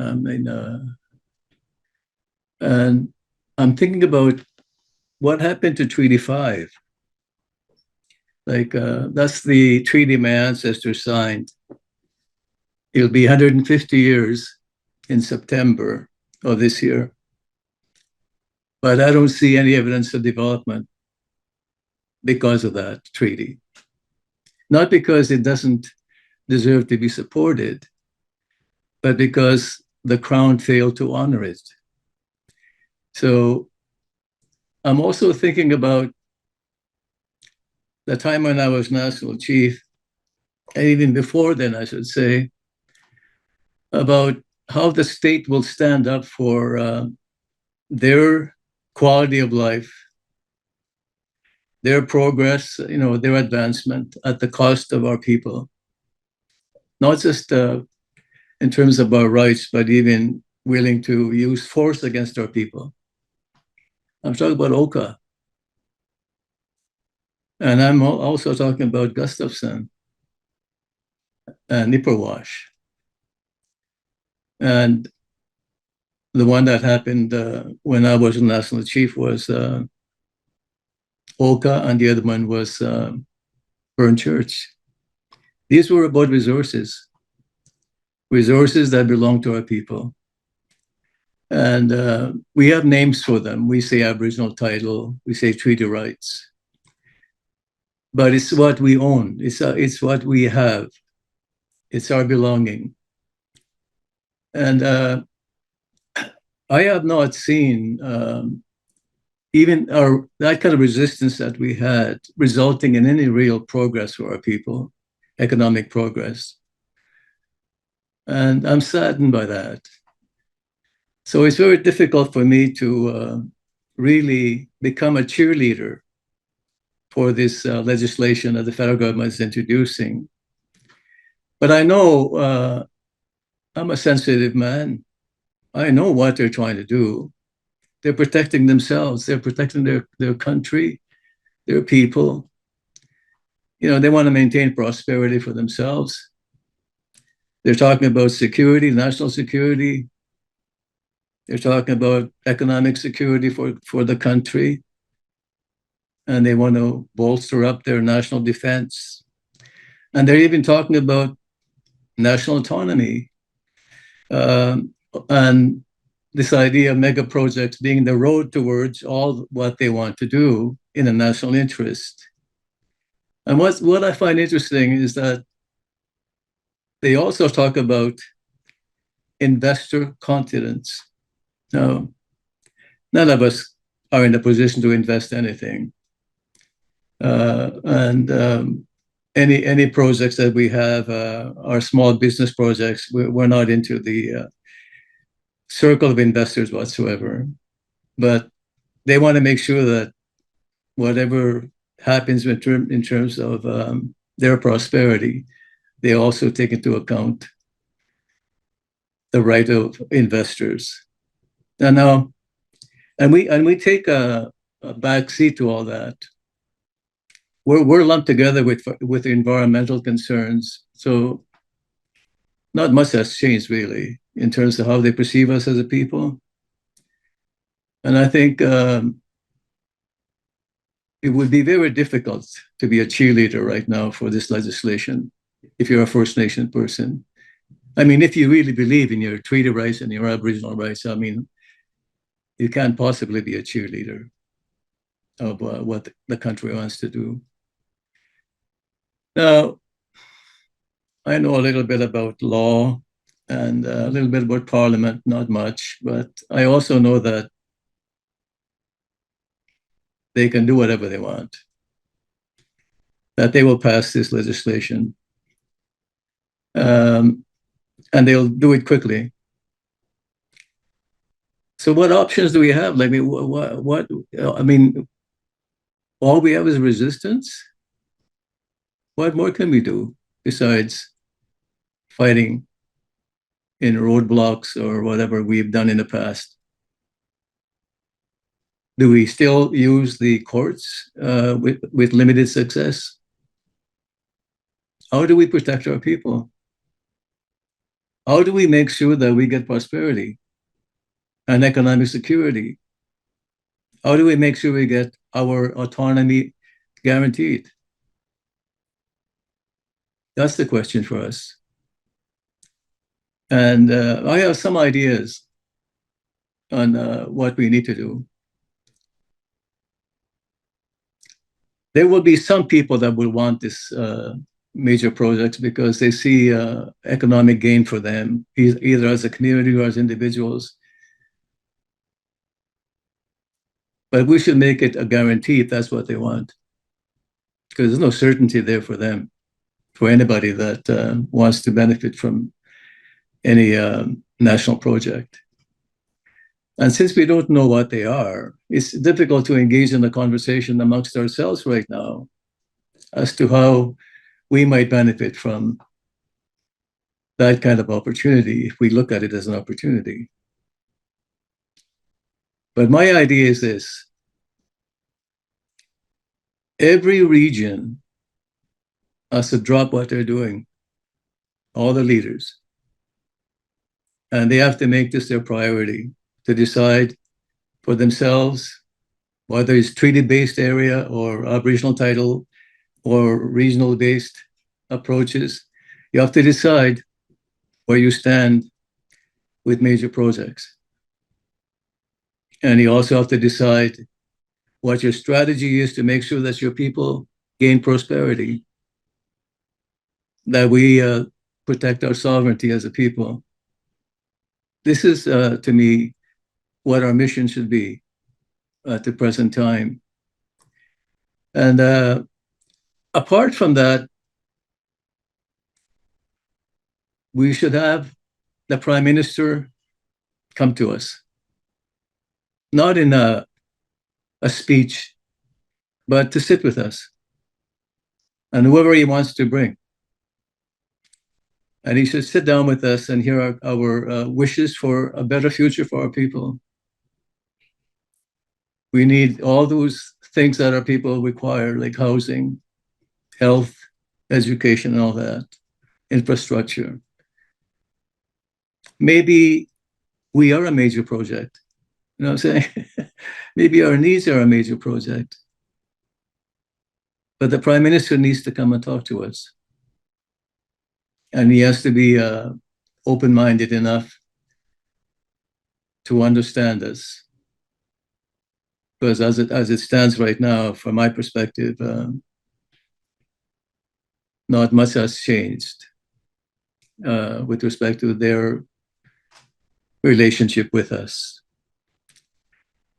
I have a treaty focus now because I am from an area where treaties were made 150 years ago or more.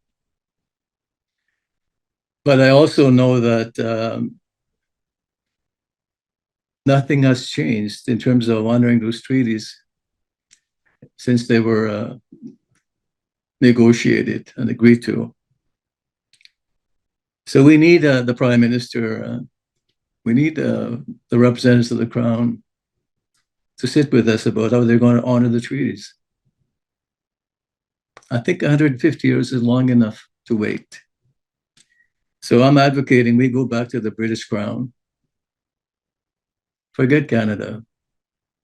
I think 150 years is long enough for them to do something about treaty rights, and which was supposed to be the idea of coexistence. It was supposed to be our peaceful relationship with them. It was supposed to be our prosperity, our security, our autonomy, all those things that the legislation is speaking about. That's what the treaties are supposed to be. But Canada failed us. So we need to go back and hold the British Crown accountable, because those treaties were made in their name. It was the British Crown. It was in the name of Queen Victoria that Treaty 5 was signed. John A. Macdonald was nowhere to be seen. Canada was nowhere to be seen. And the province of Manitoba was not even in full existence at that time. But look how they stole our land, our natural resources. And now in Manitoba, even in Manitoba, we have a premier who is First Nation, but his obligation is to the province, not the First Nations people. So he wants to make sure that somehow there's prosperity for the province, and that's his duty. That's his obligation. And but our obligation is different. Our duty is to our people, and to nobody else, just to our people. That's all I have to say, and I thank you.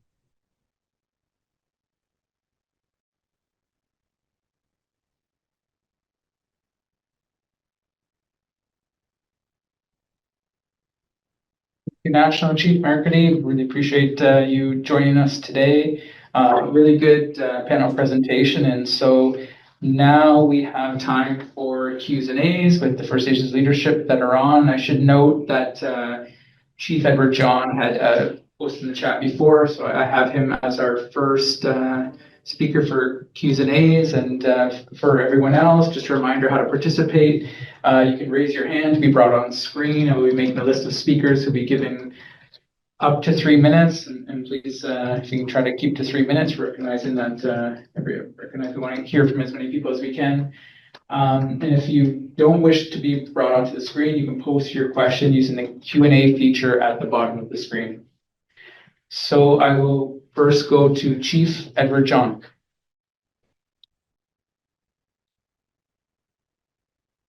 You can unmute Chief Edward John. Oh, just a second, Chief. We're just waiting for the IT to unmute you.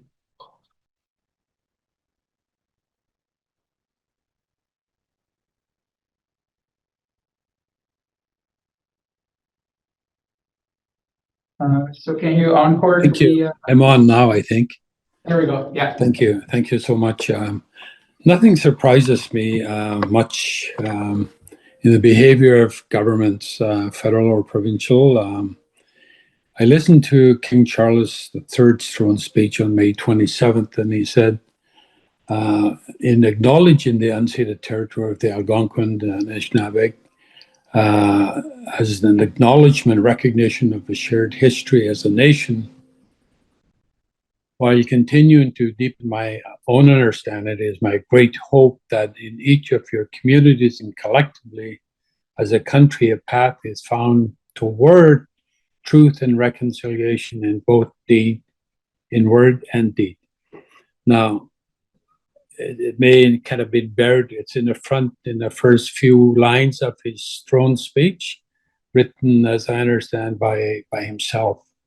Path is found toward truth and reconciliation in both deed and word. Now, I'm sitting there and I'm listening to him, and I remember the words in the Royal Proclamation of 1763, October 7th, and it said something like, "The Indian nations and tribes with whom we are connected should not be molested or disturbed in the lands not ceded or purchased by the Crown in England." So we see it then. There was the words in that proclamation and the words in this throne speech, they're the same. And the pattern repeats itself, and every now and then the pattern gets a little worse than previously, perhaps. There's some good initiatives. The declaration was adopted by Canada at the UN in New York in 2016 in May, when Minister Bennett and Minister Jody Wilson-Raybould attended and adopted the declaration without qualification, which then became law federally and now law in the province. So there are standards. I mean, we talk about consultation. There are 17 words in Section 35(1) of the Constitution about the existing Aboriginal treaty rights of Aboriginal peoples of Canada are hereby recognized and affirmed. 17 words. With the adoption of the declaration, we have 46 articles. 46 articles. The Supreme Court of Canada has struggled with what those 17 words in Section 35 mean, and notwithstanding, they've come up with some direction that Aboriginal rights and treaty rights exist. In the case of British Columbia, a number of cases have gone to the Supreme Court, and the courts have determined that Aboriginal rights and Aboriginal title have not been extinguished, that they are legal rights, and that Aboriginal peoples or First Nations have the right to make decisions about that, those including an inescapable economic component, as they say, the financial side, the benefit side. You will never find any government sitting across the table from you talking in those words. They don't recognize that. They don't want to use it. They don't want to reference it, even though that's what the courts have said in this country about Aboriginal rights and treaty rights. Now, I'm the chief at Glasgow Nation. Going in August will be 1 year. And we also have a treaty up here. It's called a Bear Cage Treaty. It's about fishing methodology. And it will be on the 19th, 114 years old. So as the elected chief, what has been most forcefully coming to my attention are the social economic standards and the social economic gaps that our people face day in and day out. We live in an isolated communities in the northern central part of British Columbia. We're at the headwaters, the Fraser River, the Skeena River, and the Mackenzie River. And I flew over our territory the last few days. And everywhere we went, it was clear cut. It seemed like I was in the prairies somewhere. The impacts from that, now the social economic gaps are there and they're significant, but the cumulative effects on our lands, territories, and resources is deep. So these are what we are faced with. But in the middle of this, we have other infrastructure projects being proposed in our territory. I come from Glasgow Nation, as I said, north central British Columbia, and we see across the village, across the river from one of our villages, we see a major nickel deposit, a critical mineral that governments are very interested in. It has defense implications. It has all sorts of implications. As it sits, that deposit's probably worth about $2 billion. It is in our territory, and therefore legally it's ours. And that's what we say. We're not deviating from any of that. We're not interested in their many minor levels of consultation, but we are acting as owners. We reaffirmed that in our General Assembly last fall, in a resolution and proclamation by the community rejecting the proclamation of James Douglas on February 14th, 1859, claiming that all lands in British Columbia belong to the Crown in fee all lands and minerals and mines there and belong to the crown in fee. We don't accept that. And if they don't accept our declaration, then we're at an impasse. But I think, given that this is where we think the government should be going, this is what we will be advocating. Now, what bills C-14 and 15 now passed into legislation, and Bill C-5 are threats. We see Canada and the provinces standing together at terming Trump's tariffs as existential threats and making maneuvers that would protect Canada's interests, Canada's economy, Canada's security, Canada's sovereignty. And they feel threatened by what's going on there. Well, welcome to the club. We've been there for a long time. When Canada and the province, as Jody Wilson-Raybould says, stepping on our backs. And I think this is where we find ourselves. What line do we draw? How deep do we draw that line? I think it's something will have to give somewhere. And I think that part and parcel of that in this, when there's a recognition, as Regional Chief Terry talks about the laws of our people, the legal in the context of legal pluralism, we have to advocate that, because no one else will advocate that for us. We have to stand on those rights. So just wanted to thank the elder who gave us a prayer, and our national chief who spoke to these issues, and to the first panel and this panel. Really appreciate the dialogue. Thank you so much. Thank you, Chief John. Thank you for sharing your thoughts with us as well. There's a couple other chiefs with their hands up. So I'll first go to Grand Chief Cody Daibo. Grand Chief.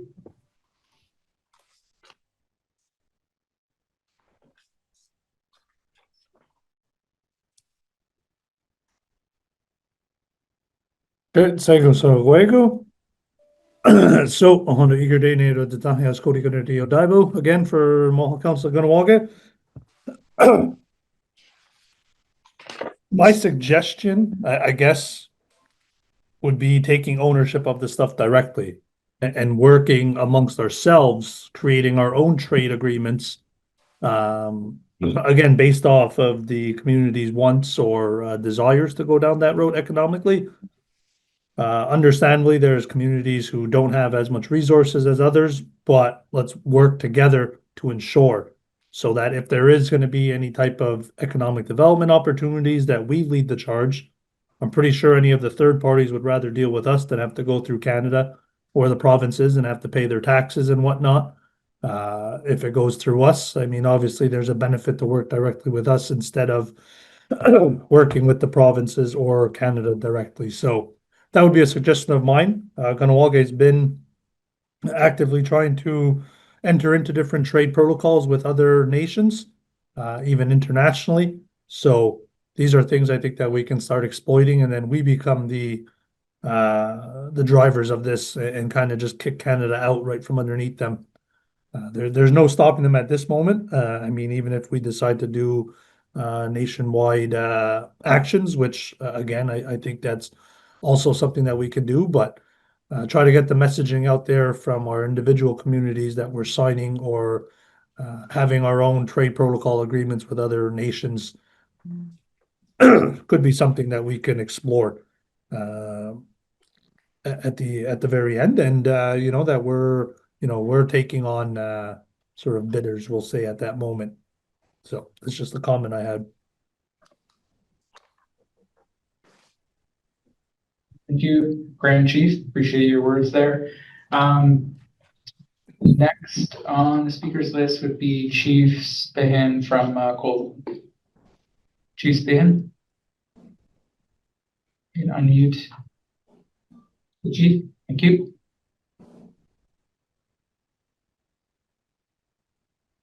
Should be good to go now, I think, Chief.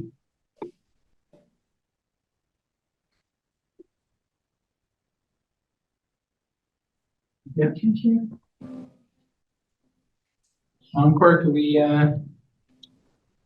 unmute Chief Lee Spahan?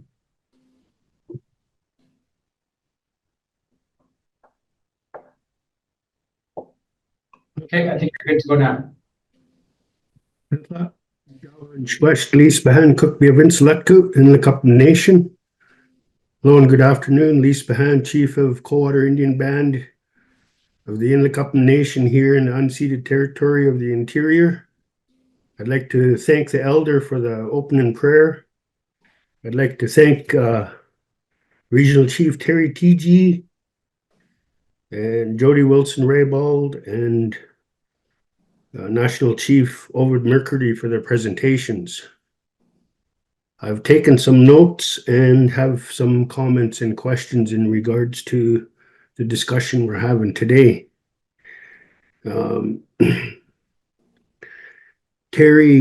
Chief Terry TG, you talked about rescinding the bill.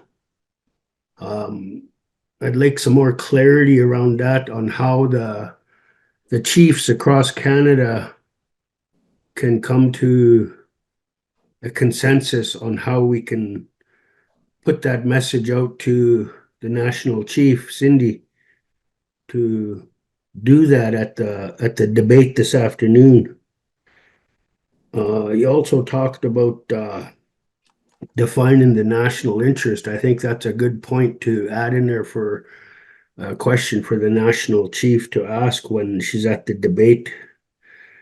I like the comments that National Chief Ovid Mercury talked about in every region needs to make this a priority, especially on major projects. And so there's going to be a debate all the time on major projects, especially where it's on overlapped territory or shared territory. Hello. We've seen that in the past and we still see it to this day. And so, you know, there's an extension to a mine in my backyard, and you know the government is played their cards and they threw in Bill 14 and 15 to impact our affected First Nations here within the Inle territory. And we've seen pushback from other First Nations on how they want this mine to go. And so how do we come to an agreement as First Nations when we're fighting both the provincial and the federal government in regards to Bill 1415, BC provincial government, and then Bill C5 of the federal government? It's kind of frustrating, you know, to find out that we have a last minute meeting about this because there's a debate in the Senate this afternoon, considering that these discussions should have taken place before, but it, you know, what happens. So just some comments and questions that I have, and I hope I get some answers back from them. Gukjam, thank you. Thank you for giving me the time to speak. Rich, thank you. And yeah, we'll go back to the panel after we hear from all the First Nations leadership first to reflect on some of the comments that were received. So thank you for that, Chief. Then our last speaker with their hand up is Proxy Regina Crowchild. You can unmute her, Encore. Thank you.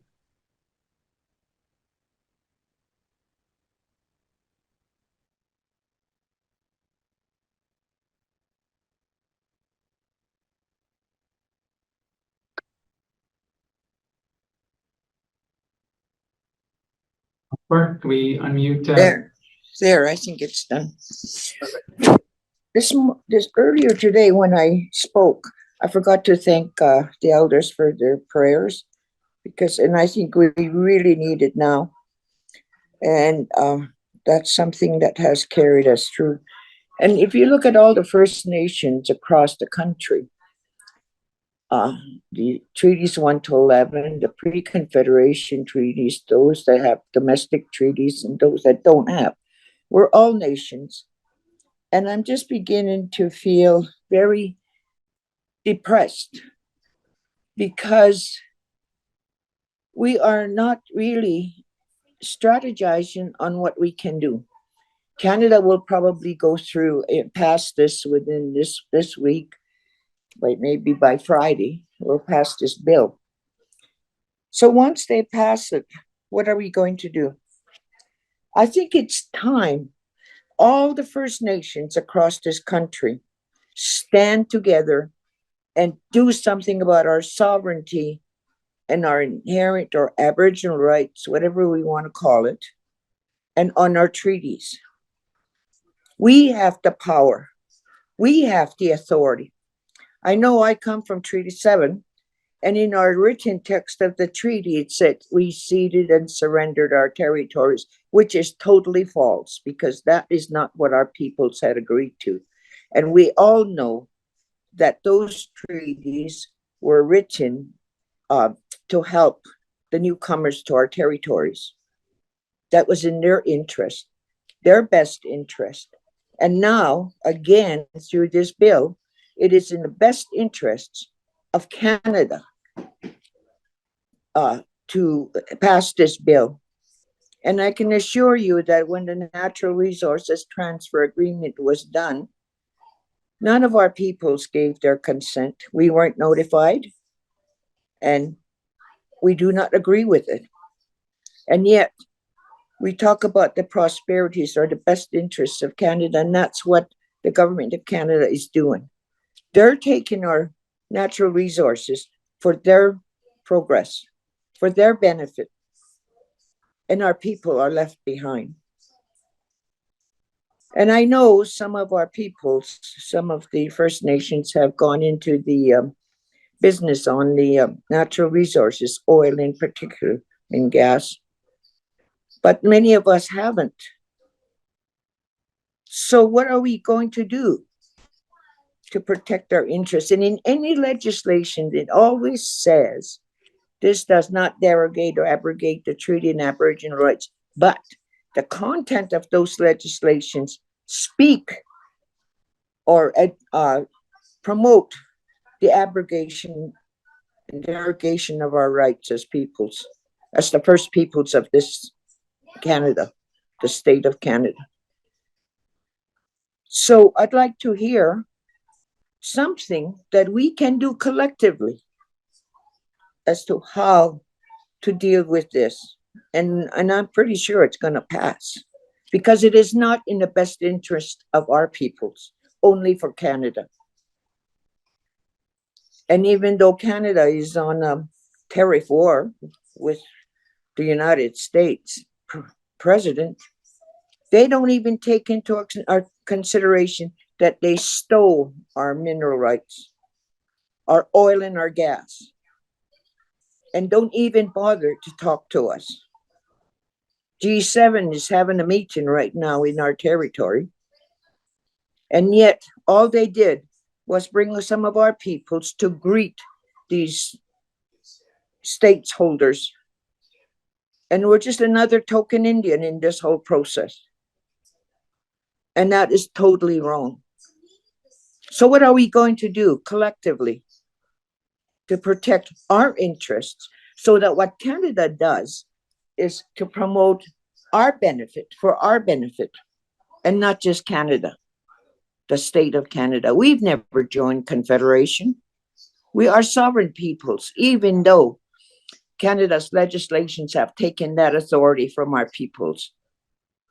We have never given it up, but we cannot get together to how we can collectively protect our interests, our Aboriginal rights, our titles to our territories, and our treaties. So I'm just sitting here wondering, well, are we just going to talk about this and it gets passed?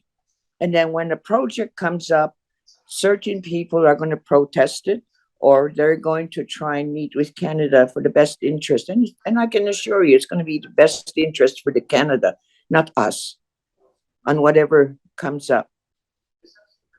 Canada wants to get rid of all of us as the first peoples of this territory that our Creator gave us, so they can make the state of Canada prosper for the Canadians and put us into the mix. So that is what is happening. And we have to wake up. What are we going to do? 634 or 43 chiefs across the country. What can we all do? I'm not a chief, I'm a proxy here. But what can all the chiefs do to protect our interests? Many of our people are suffering. Some of us are okay because we have jobs and we can look after ourselves, but the majority of our peoples do not have that. What are we going to do to protect those peoples whom we are supposed to be representing and taking care of? So I'm just frustrated with this whole thing. And I know that AFN only got this information just as we did. And we never had the time to discuss it or to strategize on how we're going to deal with it. So again, once it's passed, what are we going to do? Can all the 643 chiefs get together and oppose Canada and demand meeting with the rights holders to address this issue? Otherwise, our lands will all be fee simple. Our sovereignty will be gone, all because of the new legislations that Canada is legislating to regain or to gain our consent to make us into municipalities. So let's do some serious thinking, and I don't think this is the only one discussion that we should have. There should be more discussions, and let's strategize collectively, defending our own, looking after our own interests. That's what I want to say. I'm getting very frustrated, and Canada talks about consultation. Nothing is done about accommodation. Canada has a constitutional responsibility for our inherent or Aboriginal rights and our treaties. The Declaration isn't there for nothing, but Article 46 seems to be moving fast, where the state continues to legislate over our rights without getting our consent, our informed consent. So we got to look at it. And those lawyers out there, I know that you lawyers made allegiances to the crown, so I guess you protect the crown. What about our rights? We have expertise who know the laws that can protect our rights. And we can't continue compromising and giving up. So we got to do something. I've been speaking at AFN assemblies for many years. I've watched what's been happening to us. But divide and conquer systems always take the lead, and we can't even work together. So let's do something here. And I ask those Indigenous lawyers, don't just think about the crown. Look at the interest of our peoples, the first peoples of this territory that Canada has taken advantage of. Thank you for listening to me, but I'm very frustrated. I'm very worried about our peoples that are poor, that have nothing. What's going to happen to them? And when Canada quits giving us any benefits, financial benefits, how many of our people are going to be able to pay their taxes, look after themselves? Because most of the reserves don't have any economic opportunities. So what are we going to do? We need to stand together and protect our interests. Thanks for listening to me, but I am very worried, and we can't just keep talking and talking and talking. We need action. Thank you.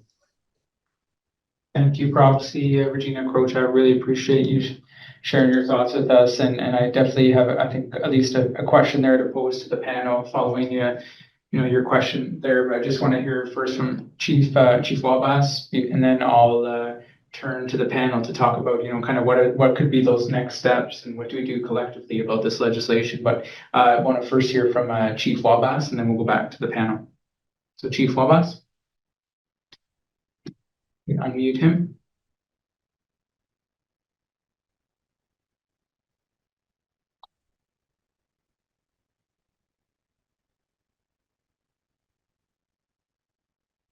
Appreciate everybody's patience. Sometimes having virtual meetings, it does take a while to get everything lined up IT-wise, but I think we're good. You're good to go now, Chief Wabas. Hi. Yeah, I'm good to go. Yeah, I've been listening about this discussion and some ideas and everything. You know, you know, I've been wondering about my community. Yeah, in every community in this country, every First Nation, they probably have the same struggles, same problems that we're going through. We're isolated community. You know, some are road access communities. They're probably going through the same thing, same problems, same issues. Like what Regina said, she's thinking about these people that are not, can't speak for themselves, that are, that really can't find work and everything. You know, something has to change. Something has to change the way we seem to be dependent on. There seems to be a dependence of something. You know, the way we're structured is through Indian Act and other agreements that we have with Canada. It's all Canada. It's all Canada's legislative laws and everything that we have to comply, right? Although we say we have our we're sovereign,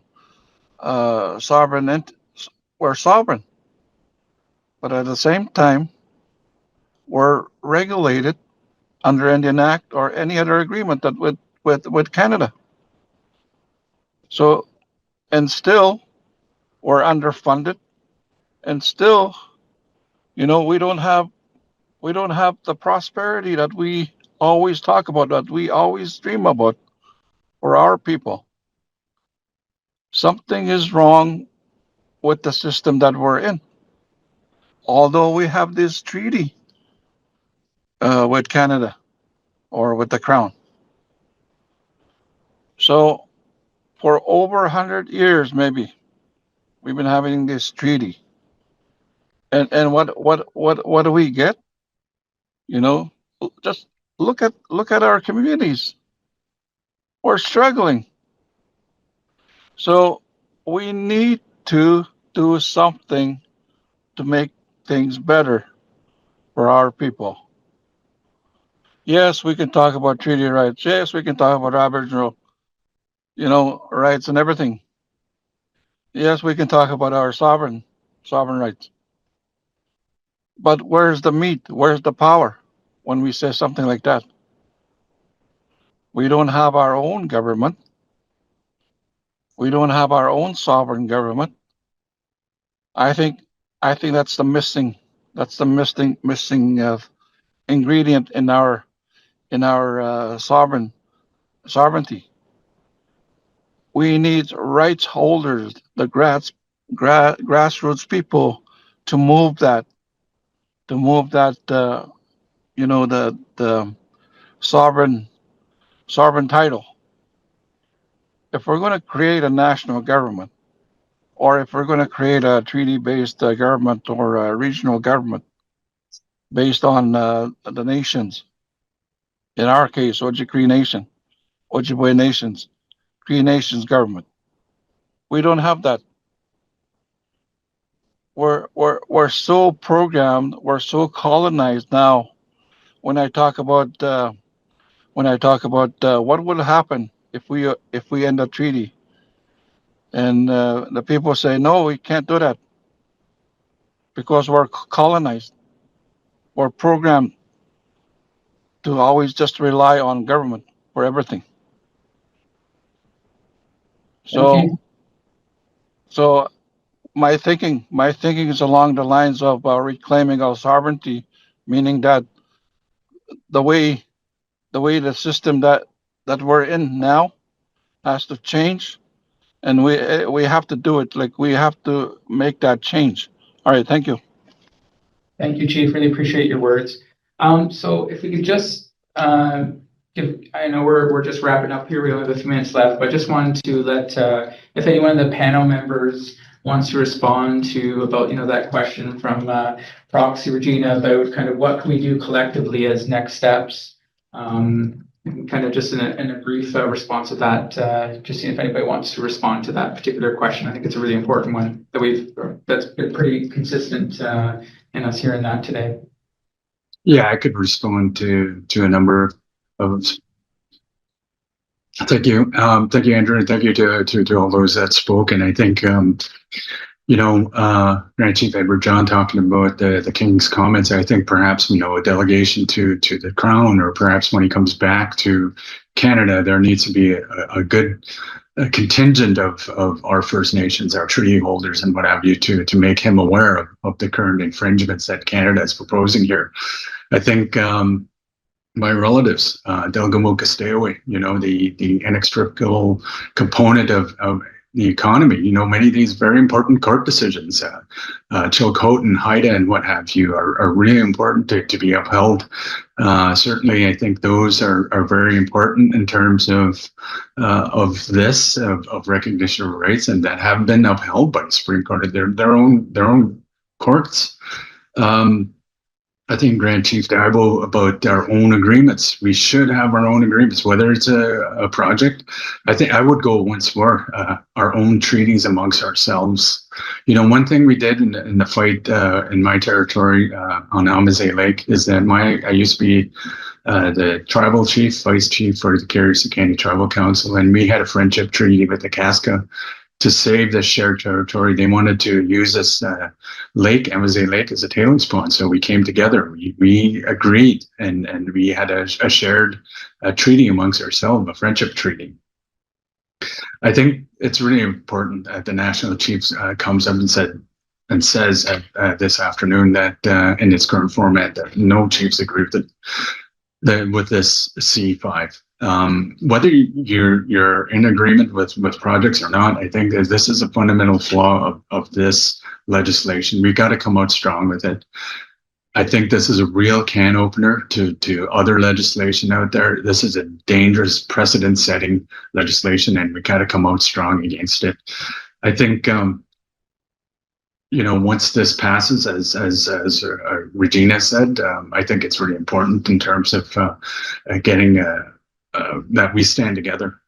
I think, this is a moment in time. It's perhaps a watershed moment, and that we better understand that collectively, this First Nations are a strong voice, and don't lose sight of that. Really come out in terms of coming together as treaty rights holders, as Aboriginal rights holders, to come out strong that this is really an important moment in time. I mean, meanwhile, right now, we know they're meeting in Kananaskis. I believe President Trump and Mark Carney, Prime Minister Carney, were meeting this morning about trade between the two countries.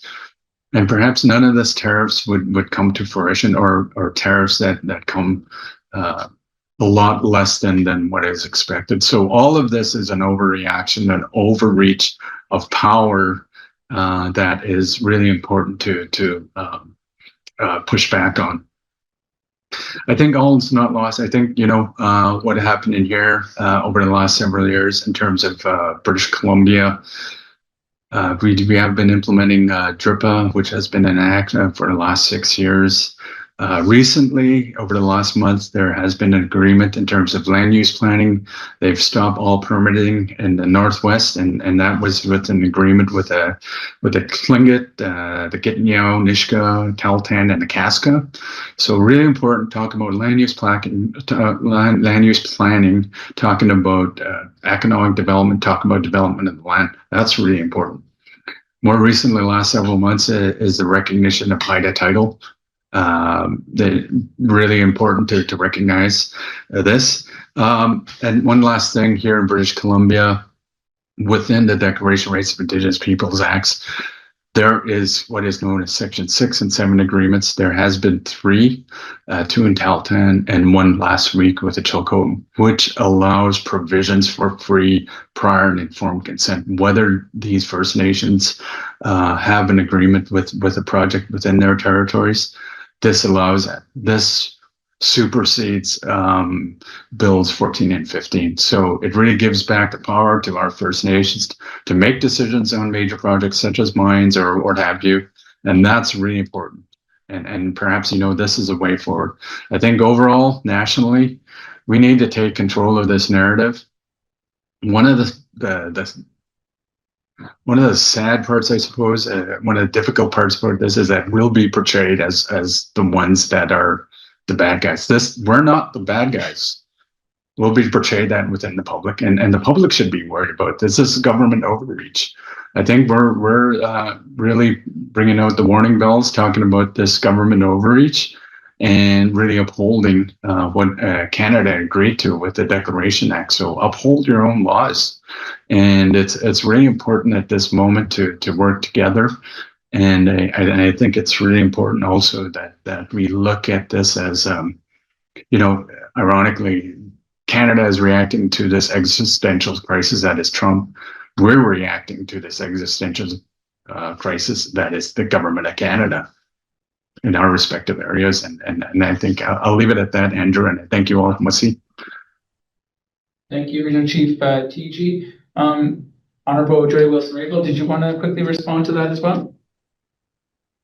Yeah, thanks. Thanks to all the leadership for their comments and some of the questions. I agree with Regional Chief Terry, and reflecting, and I've been around the table and have heard Regina and many others speak with the same intensity and reflections that you did today. I mean, first of all, I'll say that Bill C-5 is going to pass, and Bill C-5 casts Indigenous peoples aside, does not respect our rights. And, if the National Chief is still listening, or others, I hope that along with what Terry said, that she goes to the Senate Committee of the Whole, and whenever she's speaking and whenever all of us are speaking publicly about this bill, that we make it very clear, recognizing that it's going to pass, that we are in complete opposition to this bill, that the bill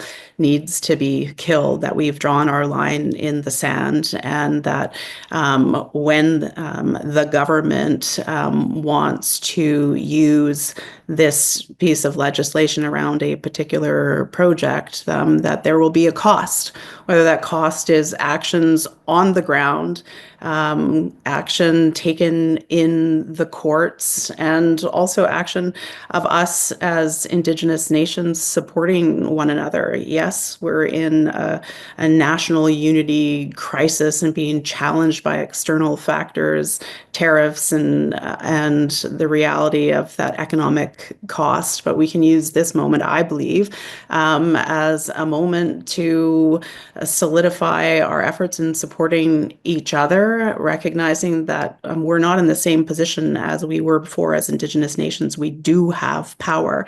We are rebuilding our nations, and use this moment to continue to do so, and supporting one another, and increasingly being more self-determining, including self-governing. And I'll just maybe close with this. When I was in government, when I was the Attorney General and sitting around the cabinet table, the biggest fear that government has, and in the past, and I am certain today, is Indigenous nations coming together and having common purpose based on our values and our principles and our laws, coming together with common purpose and supporting one another. This is the biggest fear that governments have. Indigenous title and rights holders, treaty rights holders, having views and supporting one another, whether it's around major projects or supporting each other in terms of our nation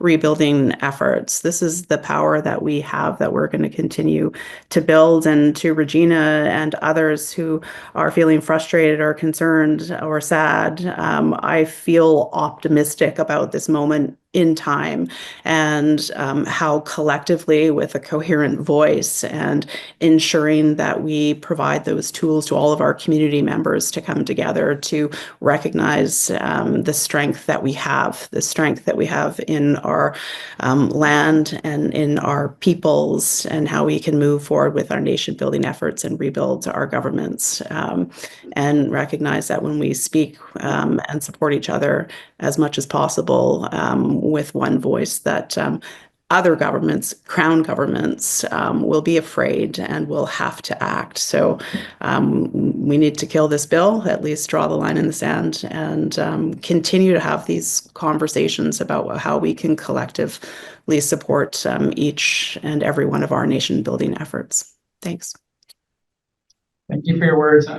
Unfortunately, we've need to start wrapping up the session. Apologies that we couldn't get to everyone with their hands raised, but it is we have to prepare and watch the national chief who needs to speak to the Senate committee in a matter of a couple of minutes. So I'm just wondering if Regional Chief Brendan Mitchell, if you're able, or sorry, I see Ovid, you unmuted yourself. Maybe if we can give you a couple of minutes before we close with the closing prayer. Ovid, National Chief. Okay, like a couple of minutes. Yeah. Yeah, I think I offered my idea, which is every region has to come together, create their own strategy and for progress for their people. And that it's quite obvious from what we heard today that we don't need this legislation to end up having major projects that have a positive impact on the Canadian country, but also on our people. Like we don't need this legislation to have a government nationally that works with our people and our leadership to honor treaties and to make sure that we, as a people, rise up and benefit from co-development of projects that we agree to with our free, prior informed consent. We don't want anything imposed on us. Now I'll listen to our good leader, our national chief, talking to the Senate. Thank you, National Chief. So with that, we'll close. Really appreciate everybody's participation today. I thought it was a really good, productive discussion. Gave a lot of information for us to think about around next steps, and we'll be sure to communicate out to chiefs and other leaders about kind of next steps and update on the committee hearings as well. But again, we'll put can we put the link in the chat one more time for the Senate committee hearing so that folks can have it access there and to jump on and watch the National Chief. You can just do that, AFN comms or Encore. You'll see it there. Yeah, it's already there. So, okay. Well, miigwech, thanks everyone for participating today, and we'll be in touch with any new developments on this important file. Miigwech.